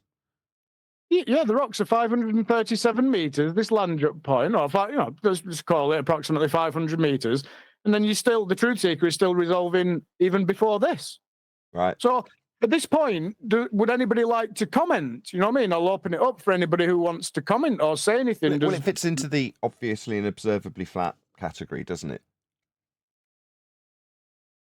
Absolutely, 100%. But I'd just be interested if anybody else would. I'd like to open it up for anybody else before I move on. We'll move on and just look at the end of the video. So Monkstone Lighthouse, we're just going to just briefly look at that. It'll be quicker than this situation here. But does anybody want to comment on what they've seen here? Because look at the resolve. You're resolving a few hundred meters in the foreground. You're resolving all of this up the banking, all of this going up. Then if we actually go back and play the video, let me just show you the video again. Hang on a minute. Well, I will if I know what I'm doing. Clearly, I don't know what I'm doing. Right. Let me just show you the video again here. So let's just look. Remember what I told you about the let's full screen this. Remember what I mentioned about the elevation of this? Hopefully you can see my mouse, but this is set on 6 meters elevation. Remember, at just short of 10 miles, Omni calculator, the globe Earth curve mass say that it's 12 meters. Must not be visible. But it was just a car just then. I don't know how well you see it, because what I'm actually seeing is absolutely excellent 4K 30 FPS, and of course you're not going to see, but you see, this is the start of the video where the train went past. Do you see the truck? Do you see the truck on that road? Can you see this? I don't know if you can. Hopefully you can. You can. You're waving your mouse over it. Sorry, I'm. It's fine. It's fine. What I'm saying is that road there, that truck going up that road there, that road is 11 meters. So everything below here must not be visible. But we resolve it. Look at it. Black bird just lands on deck here. So what's that? Another one? You know what I mean? Well, on behalf of Ruhif, I would like to challenge your height above sea level as the reason that we can see it. Right. Did you not hear the start of the presentation? Would you like to, Tinfoil Hatman, reiterate your leveling process with the Truth Seeker telescope to John in rebuttal to his, on behalf of Ruhif, claim that there is somehow an argument to be had about potentially at the end of the argument proving Earth's a sphere by debating about the elevation that you are at? Please, can you reiterate your point? Obviously, when you set it up, when you set the scope up, I mean, it was John that helped me, understand all this, because I'm learning about everything here. But it was John that helped me actually understand it, and it's like when you're leveling and any height that you want to take into account or establish what height you're at, you have to reference against the horizontal plane. I mean, how else can you do it? And then the other thing is, I've heard it at the end of last week's presentation, Adam was talking about needing to be 24 meters high elevation at observer height. You remember this conversation last week? You do realize, right? I mean, that's just calling me a liar and me and my wife a liar, because we were on the bed where we show you and we were 1 meter elevation with the scope. So, notwithstanding the fact he's calling me a liar, you also said that I were at 6 meters or something for that water channel outlet. And then, because of Monkstone, Adam worked out I now need to be 24 meters. Well, just to point out that if you go onto Google Earth and have a look around all the topography in that area, you're not going to find anything close to 24 meters around there to even get up and get onto. So he's saying you're at 24 meters. So that's taller than, you know, when you drive past a fire station and they've got a little tower that's about, you know, that's those are about 20 meters. He's taller than some of the lighthouses that I've been looking at, Nathan, and resolving over the flat plane. Isn't it absurd? I love that they have to go there. But we've, again, slightly skirted John's point in answer to his question on behalf of Ruhif. John, please go ahead. I'm happy to let John answer his own question here. I'm happy to listen to John. Well, no, you have. You've done a satisfactory job of telling him that when you establish horizontal, when you're leveling the scope, that requires Earth as a horizontal plane of reference to achieve. Yeah. John, are you still there? No, he's obviously dealing with kids screaming at him. Yeah, I'm here. I'm sorry. I was That's okay. dealing with kids. Go ahead. Yeah, I was going to say, you know, it's a mixture of confessional debating and a red herring when Ruhif does that, because he's going to invoke the flat plane to try to argue with someone about the flat plane. The 24 meters or whatever is not above the curve. The whole thing's absurd. It shows insanity. You want to argue like that, a debate like that, or whatever? You're clearly insane. Indeed. Was there a little bit more that you wanted to play for us? Yeah, so if we hang on a minute. So if we do right, what we're going to do now is just fast forward to the end. One quick comment, if I could. Sure. Yeah, sure. Just in terms of this height, observer height, and you've rebutted it lovely. The only thing I'm looking at is within any claim, if you were 24 meters above the deck, the proportionality, the relationship between the foreground and background of that rock would be very different. You'd be looking down onto the rock. Yeah. And you can see from what you're looking through the telescope, there's only one position that telescope can be to allow the background to sit in the ratio that it is with the foreground. And how much of the foreground you can see and how low tells you that certainly to me, that image is being generated at a similar height to those rocks. Yeah, the way that it presents, Adam, tells you, doesn't it? Yeah. You're not looking down on it, or you're not looking down some 20 odd meters down to those rocks. Look how the perspective continues in the background. Yeah, it's continuing up the way, as Brian would say. Yeah, not you looking down. Yeah, it's the way that it's all resolving. Yeah, you're absolutely right. I mean, at the end of the day, we went on the seabed. We were located where we were, and it's a panicky situation down there because the tides are furious. But anyway, yeah, you're absolutely right, Adam. People just don't want to accept reality, do they? They don't, when it's staring them smack bang in the face. They just want, like, you know, for whatever reasons, for whatever motives, whatever, they just don't want to accept it. Well, that's not my problem. I think this one's 19 meters. This fire station tower. So you're on top of that, apparently. Man, we're higher than that. Are you showing this in the live stream? On the live stream? Yeah, it's in Skype. Anyway, it's just a fire station tower, just to give you a visual idea. Yeah. So I'm up there. What's that? 19? I think this one's 19. I couldn't find one that was 24 on the fly. I just grabbed the first one I could. The Truth Seeker does extend up with the crank handle, but it'll only go to about 2.1. It won't extend up to 24 meters then. No, well, I can put some, probably, am I deceiving lying flurfer? Did I put some extension poles in it and crank it up to 24 or something? What did I do? I don't know. Don't make a statement like that. That will now be used as evidence against you. Clearly, you've got these 24-meter extender poles. And then, therefore, that's clearly the height that the picture was taken at. I'll tell you what I do actually have. You know, one of those grabber sticks. Have you seen those long grabber? You squeeze it like a trigger and it pinches and picks stuff up, you know, like litter pickers. I got one of them held up in the air with your telescope stuck to it. Yeah, just to get that height. Yeah, so it's crazy. I mean, all I will say to the audience and the viewer is like, make your own mind up. But I'm showing you, the truth seeker is showing you the reality on the ground. And like I say, I mean, before you even look through the scope, you've got to do all the referencing against the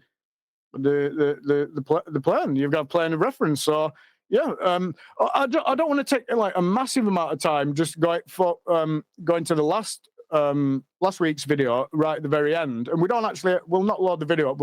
I've got the images. So let me just load those up. If you just talk a minute while I just load those up, Nathan. I can do better than that. I can give you some background music so everyone can chill to it. Dun dun dun dun dun dun dun dun dun dun. Is that enough time? No. Dun dun dun dun dun dun dun dun dun dun dun dun. Right. Yeah, that's great. Right, thanks.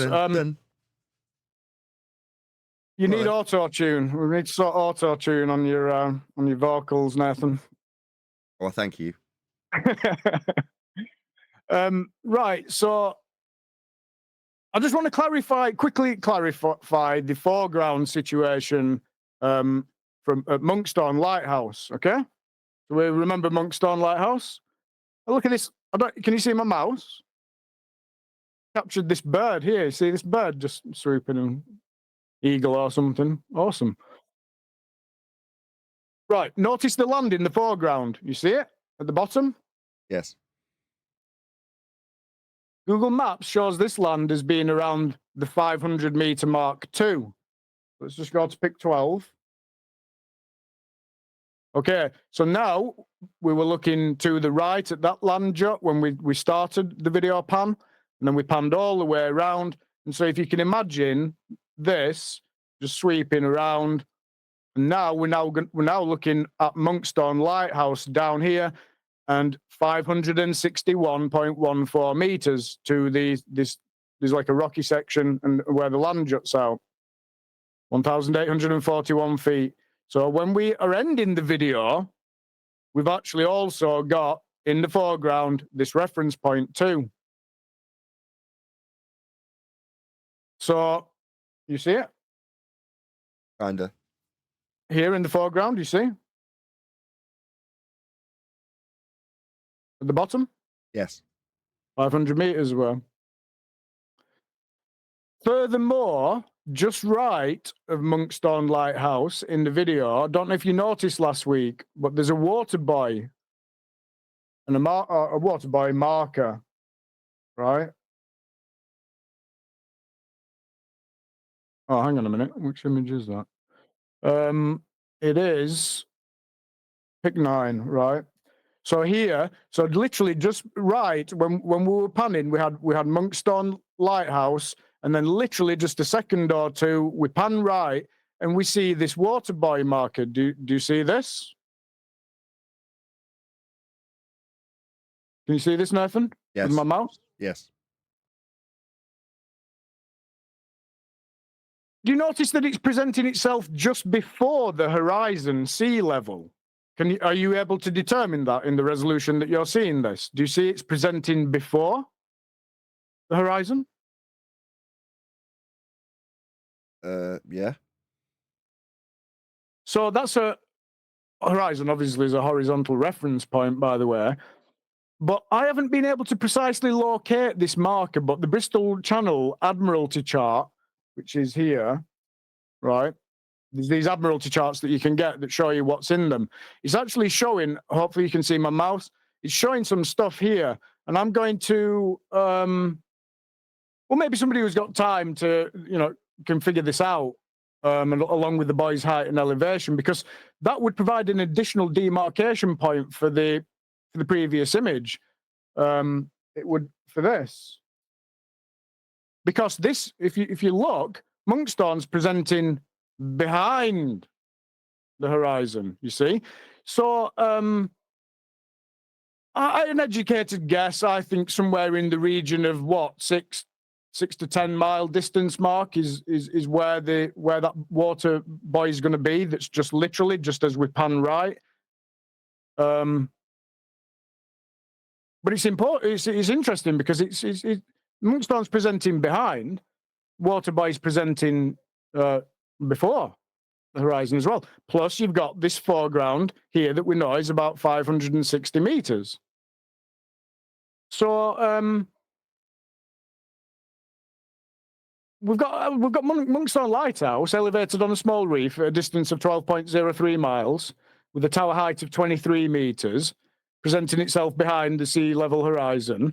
Then we've got Minehead Hills in the background at a distance of over 35 miles, and they're around 200 to 250 meters elevation. I'll just very quickly show you those. But you've basically got the background. So this is our observer location here, and we're just shooting out. You'll see that here it's 35 miles distance to those Minehead Hills in the background, about 229 meter elevation. You see, this is the line of sight. So it's these hills that we're looking behind Monkstone Lighthouse. I'll just call them Minehead Hills. But you see the 35 miles, 230 meter elevation. And this is when the lowest you can go down in Google Earth 3D. And you can see that that's what the hills are that are representing in this image. You see the top where this bird is, and then you see the hills representing there. Yes. Okay. So you've got all that, plus you've got this foreground. A land jut only several hundred meters. So in conclusion then, in the same way this observation started with a land jut just several hundred meters away from our observer location, so too here does the 36-minute video footage end with a land jut at the bottom here only approximately 500 meters away. But then not only that, you can actually see some of the fencing that extends quite a way out into the Bristol Channel seabed in that area too. So if we just very briefly go back now to that panoramic video, do you see here? If we look just here, I'll full screen this. Can you see this fencing here? So I don't know whether you can, but there's like fence posts that go up here, and you'll see on the video, last week's video, as the video ends, as we start panning this area, you'll see these fence posts come into view. So you can see how close that fencing is to our observer location. You can almost reach out and touch it. So again, it's still even more. It's even less than 500 meters that the truth seekers resolving. So the final thing then, right, is just based on the fact that the geometric horizon, as presented by pseudoscientists in the heliocentric model, can present itself no more than 1.225 times the height in square feet of the observer. In this case, 3.28 feet observer height with a geometric horizon distance of 2.22 miles, supposedly being visible at all times as we pan from left to right in the video. Why then would it be the case that no matter where you pause that video, not once do you ever see anything other than every single thing being fully resolved from 2.22 miles up? The distance is over 35 miles. All in glorious resolution and detail by the Truth Seeker telescope. Clearly, there's only one reason for all of that video footage to present itself in this way. Any clue as to what that reason might be, Nathan? Earth is flat. We've got 100 people watching. Do you guys want to discuss this at leisure in the after show? If so, I'll round out this live show now. If not, if you're all super keen, we'll have a discussion for 5 or 10 minutes while we're still live, as we've got a good audience. Please share the show if you haven't done so already. Thank you if you have done. Keep going. That's dependent on you guys all being chatty about it. I'm just trying to point out, really, my final point there is that from our observer location here, the geometric, I don't want to swear, the geometric horizon from our height, our observer height, is 2.22 2 miles out. Yes. So as we pan around in that 36 minutes of video footage that we've covered over what now 6-7 weeks or whatever it is now, at 2.22 miles, Earth should be curving and dropping and curving away. Yet their in rhetoric. 36 minutes of footage, we never see this. We don't see anything even remotely like it. What we do see is how everything should present itself when you're looking over a flat plane, and that's what we see. Clearly, Earth is flat, and that is kind of it. I'm done. Perfect. Thank you very much, Tinfoil Hat Man. That was an excellent presentation, as always.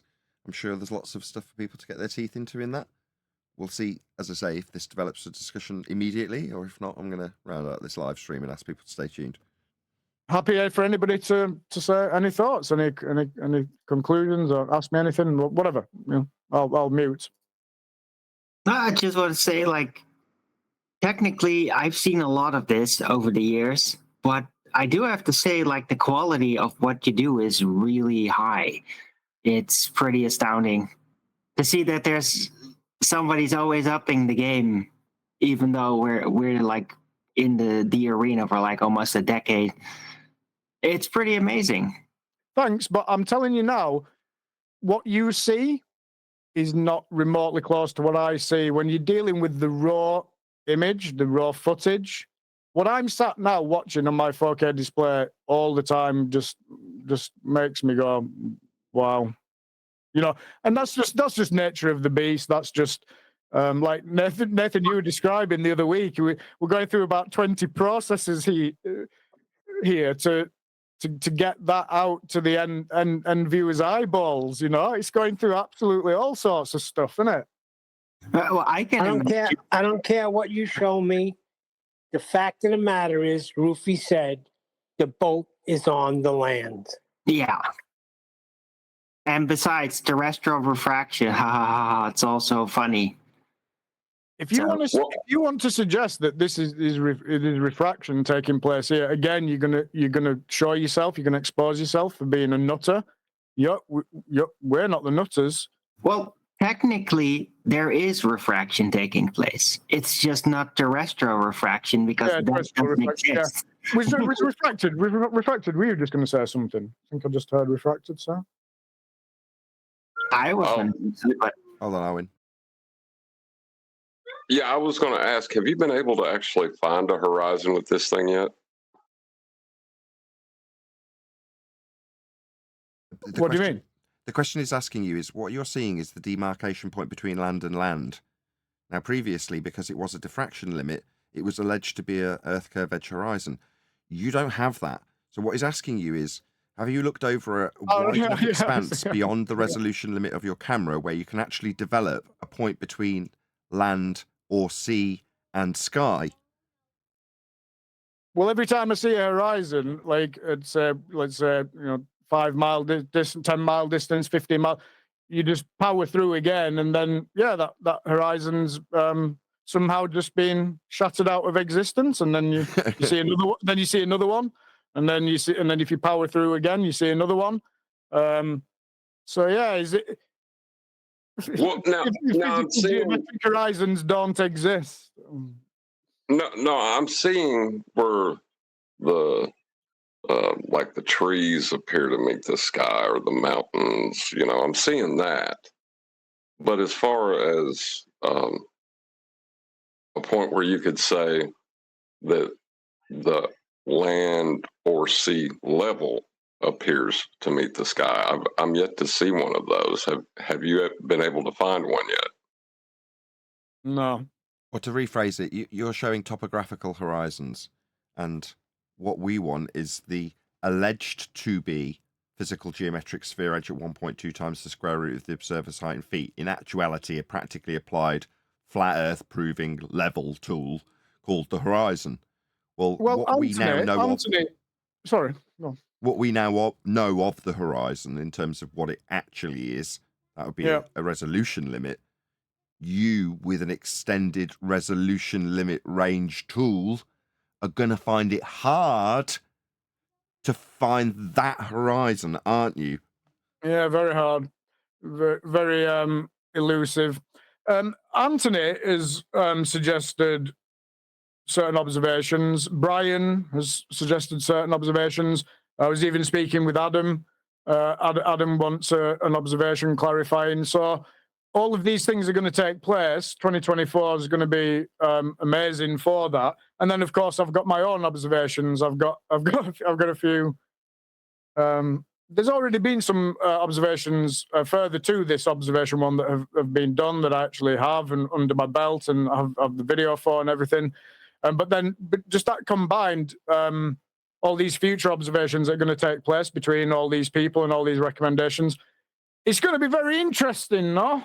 So you're saying 2024 is going to be the year of the truth seeker reveal? Yeah, the truth seeker is going to rip everything apart, and it's going to tear down. It's going to just tear the fabric away. It's going to there's going to be an unveiling, isn't there? That's basically what it's going to happen. It's going to show you what the reality is, not what the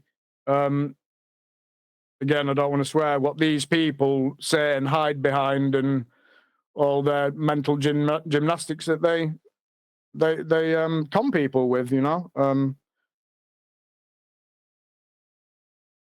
So when they look at them in their minds, I want them to really get it, that there's no physical obstruction. What they're talking about doesn't exist. You can just see it. If you have the optical instrument that is strong enough to resolve it, you will just see it. No, hang on a minute, John. If I stand up on this here 20-odd meter tall tower, I can mitigate for the lack of that curve that you say isn't supposed to be there when it should be if we only look at this from a globe perspective. So I'm going to propose that, Tinfoil Hat Man's good 20 meters up in the air, and there's nothing you can do about it. There's nothing around there. Right. 20 meters, Nathan. even if you wanted to do that.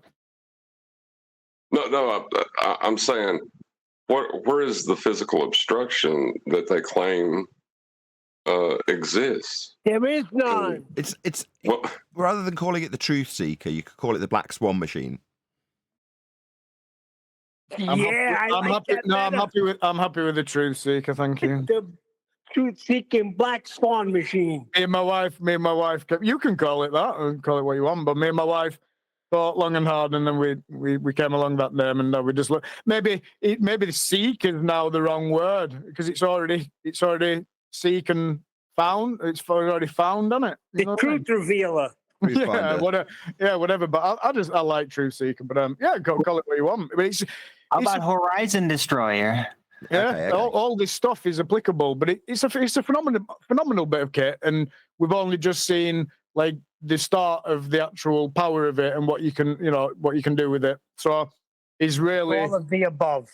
But like this video footage to me, this 36 minutes worth of video footage, and then this little bit that I've just added now with this land jut section.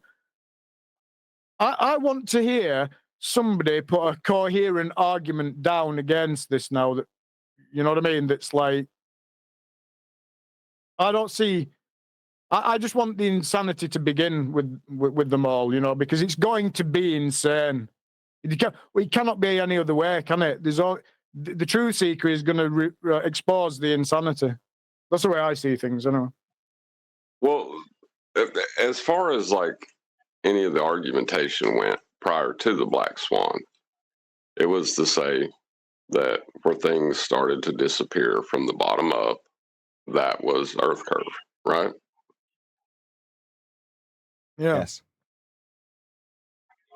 So where is the things disappearing from the bottom up? What are they talking about now? They're not.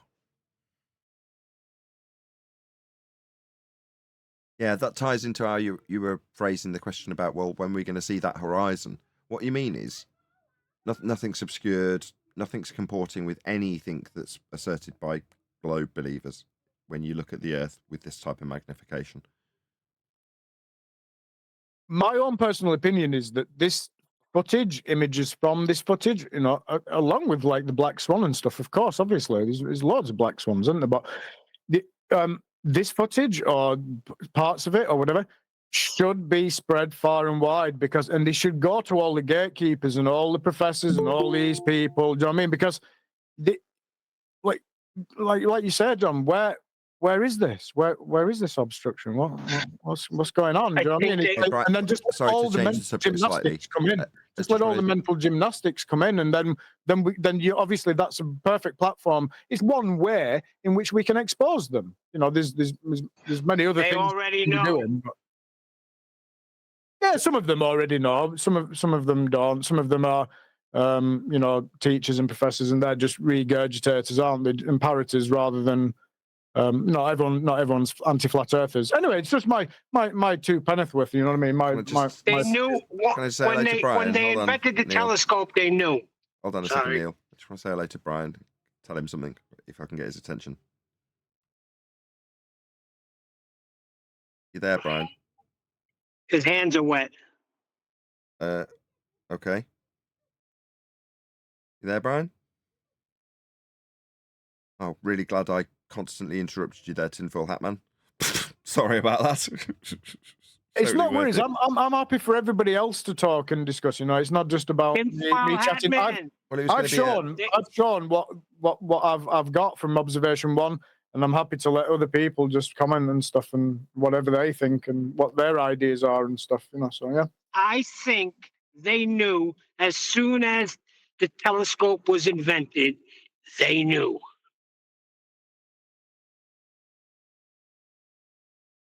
Who They knew what? What did they know? What are you babbling about? They knew Earth was flat. Yeah, And but they why was said, the telescope even invented, Neil? The thing was probably invented like eons ago and just kind of kept to the people that knew about it, right? I mean, they knew it forever. People can figure it out. People that get smart enough figure it out, right? It doesn't matter what everybody else says. So, yeah, people have always known that the Earth is flat. Always. I bet Adam figured it out like very quickly after he came out of paradise. Very quickly. When Brian gets back, I need to give him a backhanded compliment and reiterate John's point about the dip not being capable of measurement from a curved surface in the first instance. So I want to point that out to Brian in terms of that's a very long, old-standing, if you will, argument that I originally disagreed with. So I kind of want to give him backhanded props because it was him that's massaged that into the forefront of what we discussed to the point now where John summarised it today with about one sentence about not being able to acquire an angle to do a dip angle correction if 2 lines that meet at a vertex aren't both straight lines. So when Brian gets back, I'll reiterate that now again. Yeah, that's excellent from Brian, is that? Yeah. And how refracted's then just, you know, concisely then put it, because like you just think, oh yeah, of course, you know, as soon as you hear stuff like that, it's just like, yeah, of course, you know. So yeah, excellent stuff. Yeah, well, I'll really obviously knock Brian about how useless he was to not take us that point prior to John being able to do it where he failed. I mean, that's how I'd phrase it to Brian. Obviously, you can't give the guy too much credit. He'll get. How dare you? How dare you?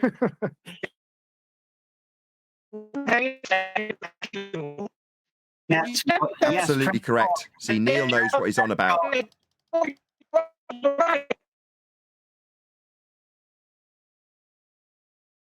Your internet provider sucks, Neil.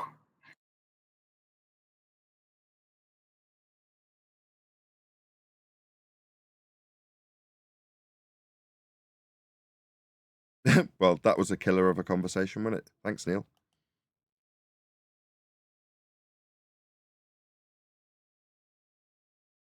I used to think it was my superpower to make everything awkward.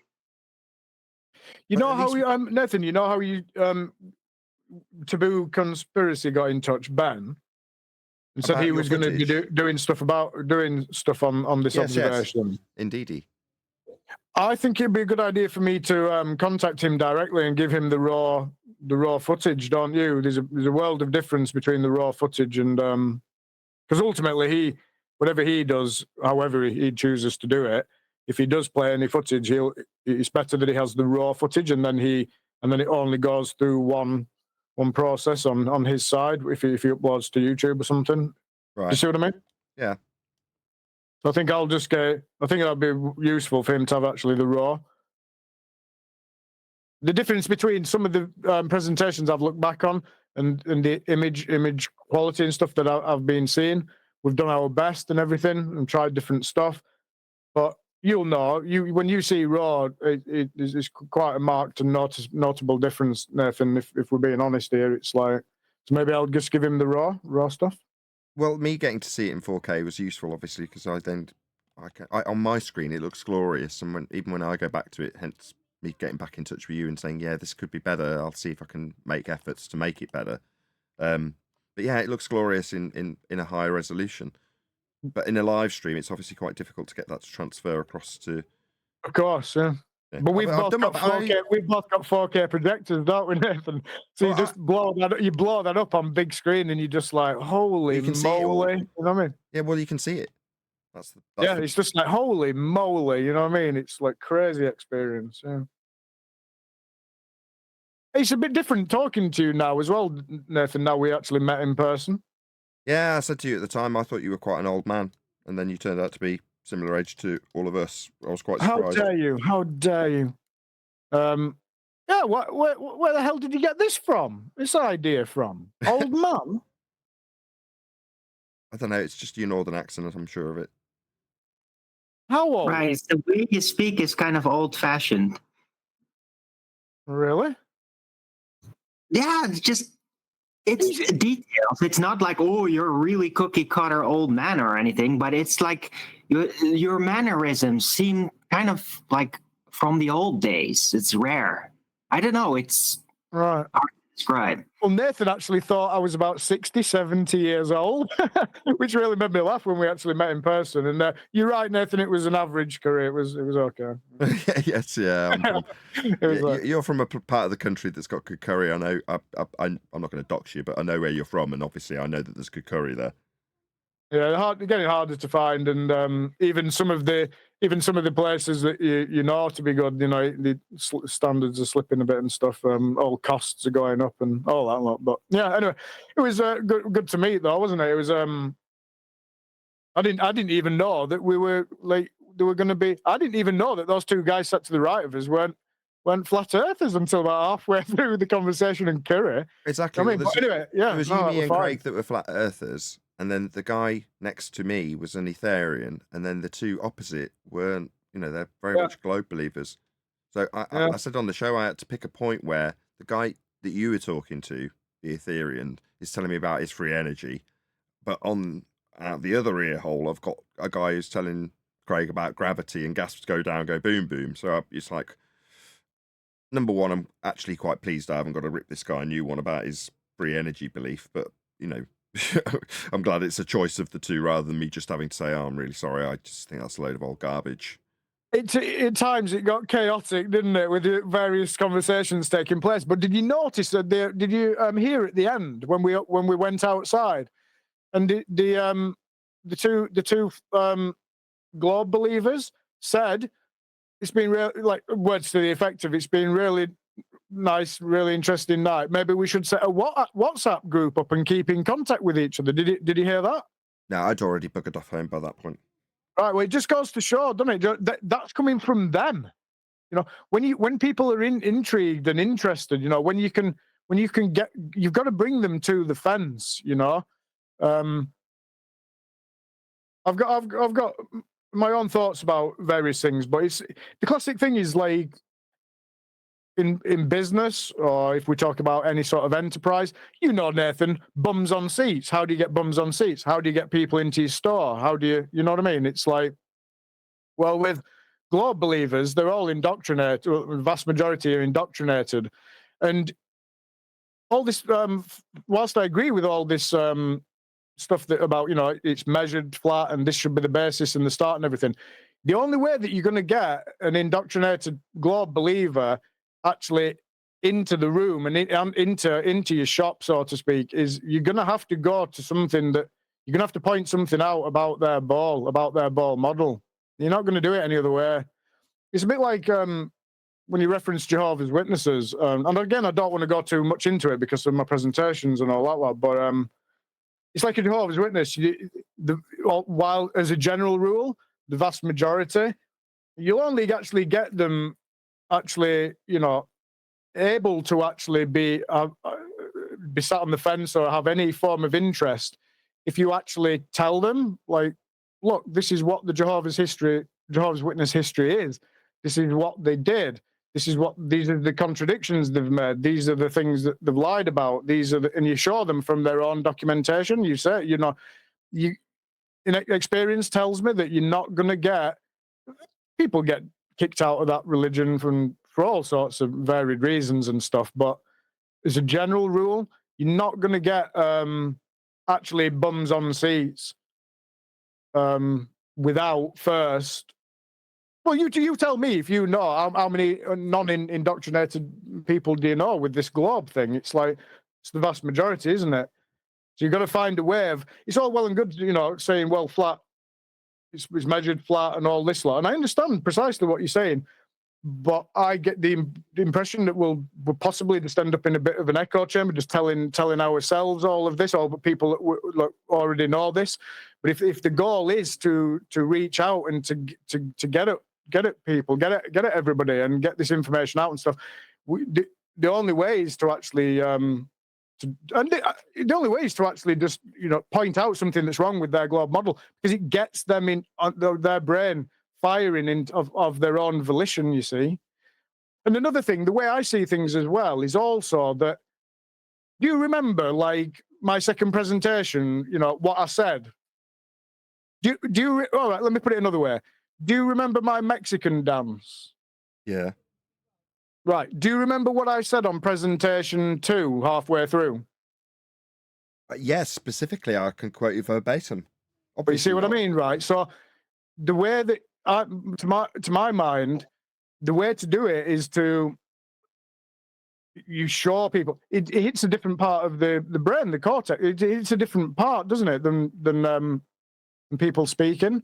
When you show visuals, that's why I told you when I'm out with the Truth Seeker, literally, in my experience, people will come over and you'll see something just change in their eye. When they visually, when you just say, see that, it's like 30 miles away, and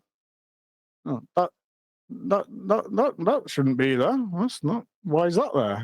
And then because the average person, they don't even really know what. They've been indoctrinated into it all, but they don't know really any details about anything. They don't. You're not going to get the average normal person just knowing like 8 inches per mile squared and all this lot. They just won't. So how you? The point I'm trying to make is, how do you get these people in? How do you get to these people? How do you deal with indoctrinated people so that they're even going to have a conversation with you? So that the curiosity, like those guys, at the end of that meal, they said, "Shall we set up a WhatsApp group?" That's coming from them.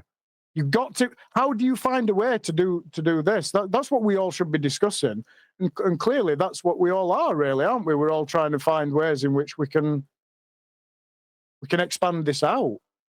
But I'm 100% assured and confident that we are going to roll this out.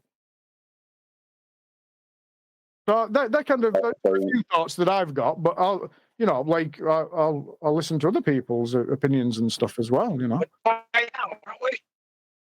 Roboting. Are we talking about? Are we talking about like presuppositional mechanics and how the mind works? Is that what we're discussing?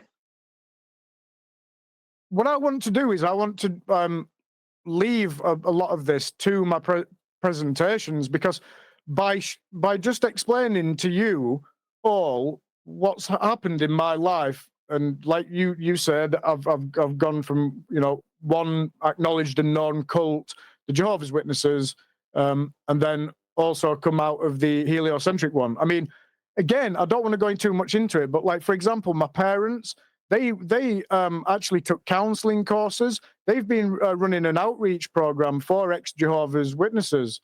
And there's a lot of problems with all that. People are suicidal. When you lose all your network of friends and stuff, people are very desperate and destitute. There's a lot of mental issues and a lot of higher than above average suicide and all this lot. But like I said, I don't kind of really want to go into a lot of it now. I know you're probably wanting me to, because I am going to be trying to cover it all and everything. So, or at least just cover it from my point of view and my experience, and then hopefully that helps at least some understanding, or helps in some small way, or in from a different angle, or I don't know. Yeah, that's all I can kind of say now. Well, I've always seen it. I think I see it the same way as Nathan. I don't know, but his show has a great cross-representational selection of individuals within and personalities within society, so that our personal stories can, or our own viewpoints, can help people see the obvious nature of reality. I really don't know how else to help people other than that. All I can do is present to you and to this show and to everybody my thoughts. I want to stay as much as away as I can from speculation, because when you get into covering a little bit of history, you're always, you know what I mean? You're going back in time, and we know people are always manipulating history, and so I want to, obviously, it's going to be like, obviously has to be a little bit of kind of speculation about this and that, what happened, but that's the least relevant stuff. The most important stuff is what all this is, how it all applies to us, how we can all benefit from it, how we can all move forward, because it's all just about information, isn't it? It's like anything, isn't it? You just find out of some guy, a tech guy, and he says, "Oh no, you just click that and click that and click that," and you're like, "Oh right, yeah, that's all I do." You know, it's just that, isn't it? And so I know for a fact I can definitely help it from a certain angle and from a certain perspective. I know that, but in the same way that everybody else is doing the same thing. I mean, you and Brian have just done it now, just on the show today. So yeah, it's the same thing. And if we can just work forward and move forward like that. It wasn't Brian, it was John. No, it was Brian. Was it Brian first? Would you dispute this, John? Is it? No, I don't really come up with any ideas on my own. I usually just refine conclusions. That's what I do. That's bullshit. Yep. Don't demean what you do.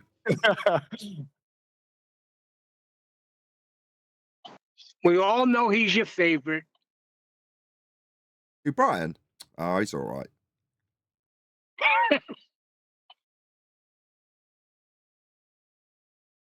He's not rising to any Well, of I this. mean- Oh, he is. Oh, he is. We've got him. He's on the hook. I need to ask Tinfoil a question. Hey, Brian. Hey, Tinfoil.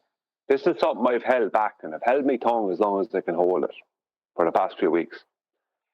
In the images you put into Master B, now I didn't see the presentation, so I don't know. You show this lighthouse at a distance.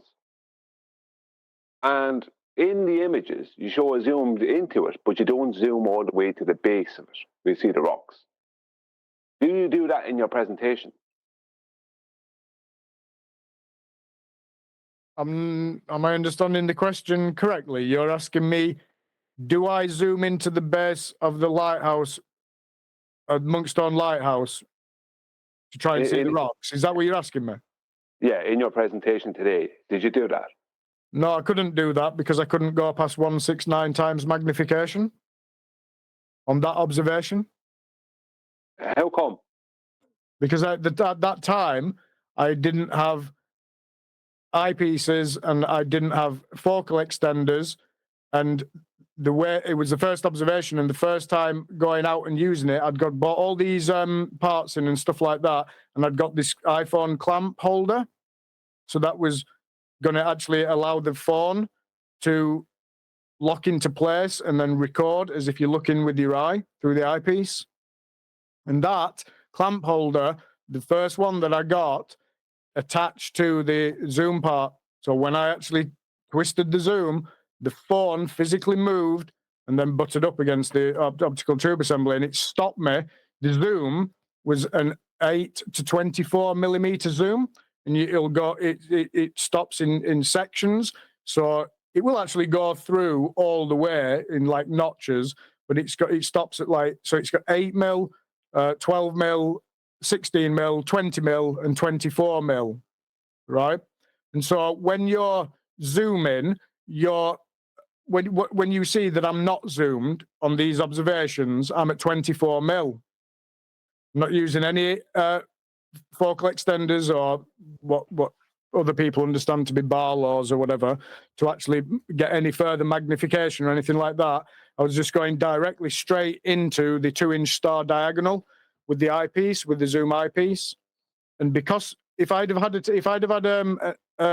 extender, then it would have raised that eyepiece up probably about 4, 5, 6 inches, and then with the iPhone clamp holder I had at the time, that would have allowed me to twist all the way to 8 mil, which would have given me 254 times magnification. But the way that it was just all set up for that very first observation, I'd got all the stuff to that point, and then took it out for that that very first observation with that scope. And then from that came back and realized, I need to do X, I need to do Y, I need to do Z, I need this, I need that. And it's just complete work in progress from that point on. So then you go out and do the next observation, and then you're like, right, okay, maybe this, maybe that, maybe this. And it's just that constant process all the time. So the point is that on that observation, the answer to your question is I could not zoom in further than 169 times magnification, which was 12 mil, because the phone was actually butting up to the actual tube itself. Yeah, but that the one you've shown today, that was an early observation, was it? The one you did in your presentation today? No, that was 1 minute and 45 seconds before the very start of the video that I showed you it was the second presentation. The first presentation I did was just showing you a couple of screenshots of Flatholm Island Lighthouse. And then the second presentation was the start of the 36-minute 4K video footage with the train, where it starts off with the train. Okay? Yeah. What I've just shown today is 1 minute 45 seconds of video taken just before that 36-minute video. Yeah, but remember I said to you when we had a conversation, you don't need to show everything, right? I was talking about things like that, where you're seeing a lighthouse and the bottom of the lighthouse is not resolvable. That is exactly what the opposition will latch on to and show to everyone in the world if they have to, right? As a contradiction to anything else you will ever show. Why are you showing these things when they're only just going to use them against you? Because they don't care. They know the general public won't understand what you've just said to me about focal extenders and your setup with the iPhone and everything. The general public aren't going to know all that. They're just going to know that there's this guy who's a baller showing them this image where you couldn't see the bottom of a lighthouse. And they'll have a load of maths nonsense to go along with it, and that will suit their nonsense. You don't need to show all that nonsense. Right, the way that I see this is that no matter what you do, no matter whether it's observational, whether it's argumentational, or any area that you cover, gas pressure in space, all this, and whatever it is, there's always going to be, like Nathan calls, the wrangle-dangle, isn't there? But you're not just going to get these anti-flat earthers and stuff. What they're going to do? Just like pop the hats onto pop the hats up and put the coats away and like, oh yeah, you're right, and everything. They're just going to come out. No matter, it doesn't matter what. I mean, I'm going to be very interested to see what they're going to do with this and all of this footage, but. If I'm getting, I don't agree with you basically, Brian, that I shouldn't be showing this. if that's what we're talking about. At one time, tinfoil, I used to show everything, and flat earthers would show everything, and all they ever did with any observation was find something out of all your footage. Could be any amount of times you went out and observed stuff. Find something to use as a character assassination against you. Now, these days, I would say never give them anything like that. At one time, I would have shown them absolutely everything. Now I'd only show them the very thing that I want to show them, and they wouldn't get to see anything else. Because they don't care about the details that makes that thing unresolvable. They're only interested in how they can call that outcrop.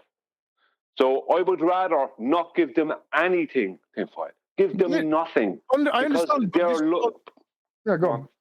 No, go on. Sorry, Brian, I interrupted. Give them nothing. They don't deserve anything. They've gotten everything from us for years, and they abused our honesty. So they don't deserve it. What they deserve is to be shown what they showed us for years, tinfoil, which was only the things they wanted us to see. That's all they deserve. Now, you are open to critique, so I'm saying it to you. I don't mind. What you're missing, though, Brian, is that I can just simply go back to Goldcliff and do precisely what you're saying. Why didn't you show I zoomed in at the bottom of that? Oh, and that's the point he's making, and they'll have you dancing to that tune in no time. What do you mean? They'll have you going to go and get something they say you need because we're supposed to be seeing something that we're not seeing, as you've put it. So, Brian's sentiment, I echo. No, you misunderstand. What I'm saying is, based on what my telescope is capable of now and its situation that it's in, I was going to go back and just redo this Goldcliff thing just anyway. It's got nothing to do with what anybody else says to me or tells me or the wrangle-dangle that you call it and everything. It's just like, I know what happened with that observation. I know where I was at. I know what was happening with the scope, and I know where I'm at now. And it's the night and day difference now. If I'd have done that observation there in Goldcliff with what I have now, and I'm literally right at the very end of the road with it all now. I've just got 1, 2, just final little things, tweaks done, and I forget about the equipment. If I'd have gone and done this observation, Goldcliff, with how I have the telescope now, I mean, if this isn't revealing enough, good grief, everybody's jaws would have just been absolutely... You'd have to be wheelbarrowing them off the floor. Perfect.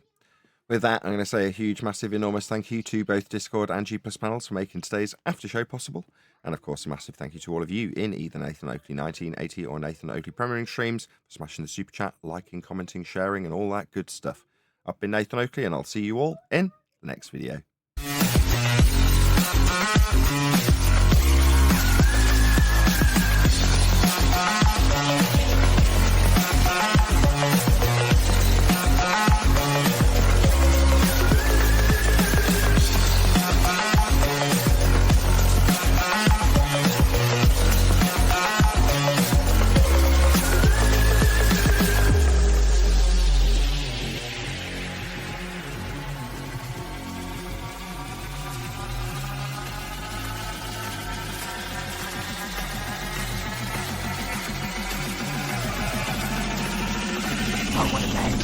What a lovely day!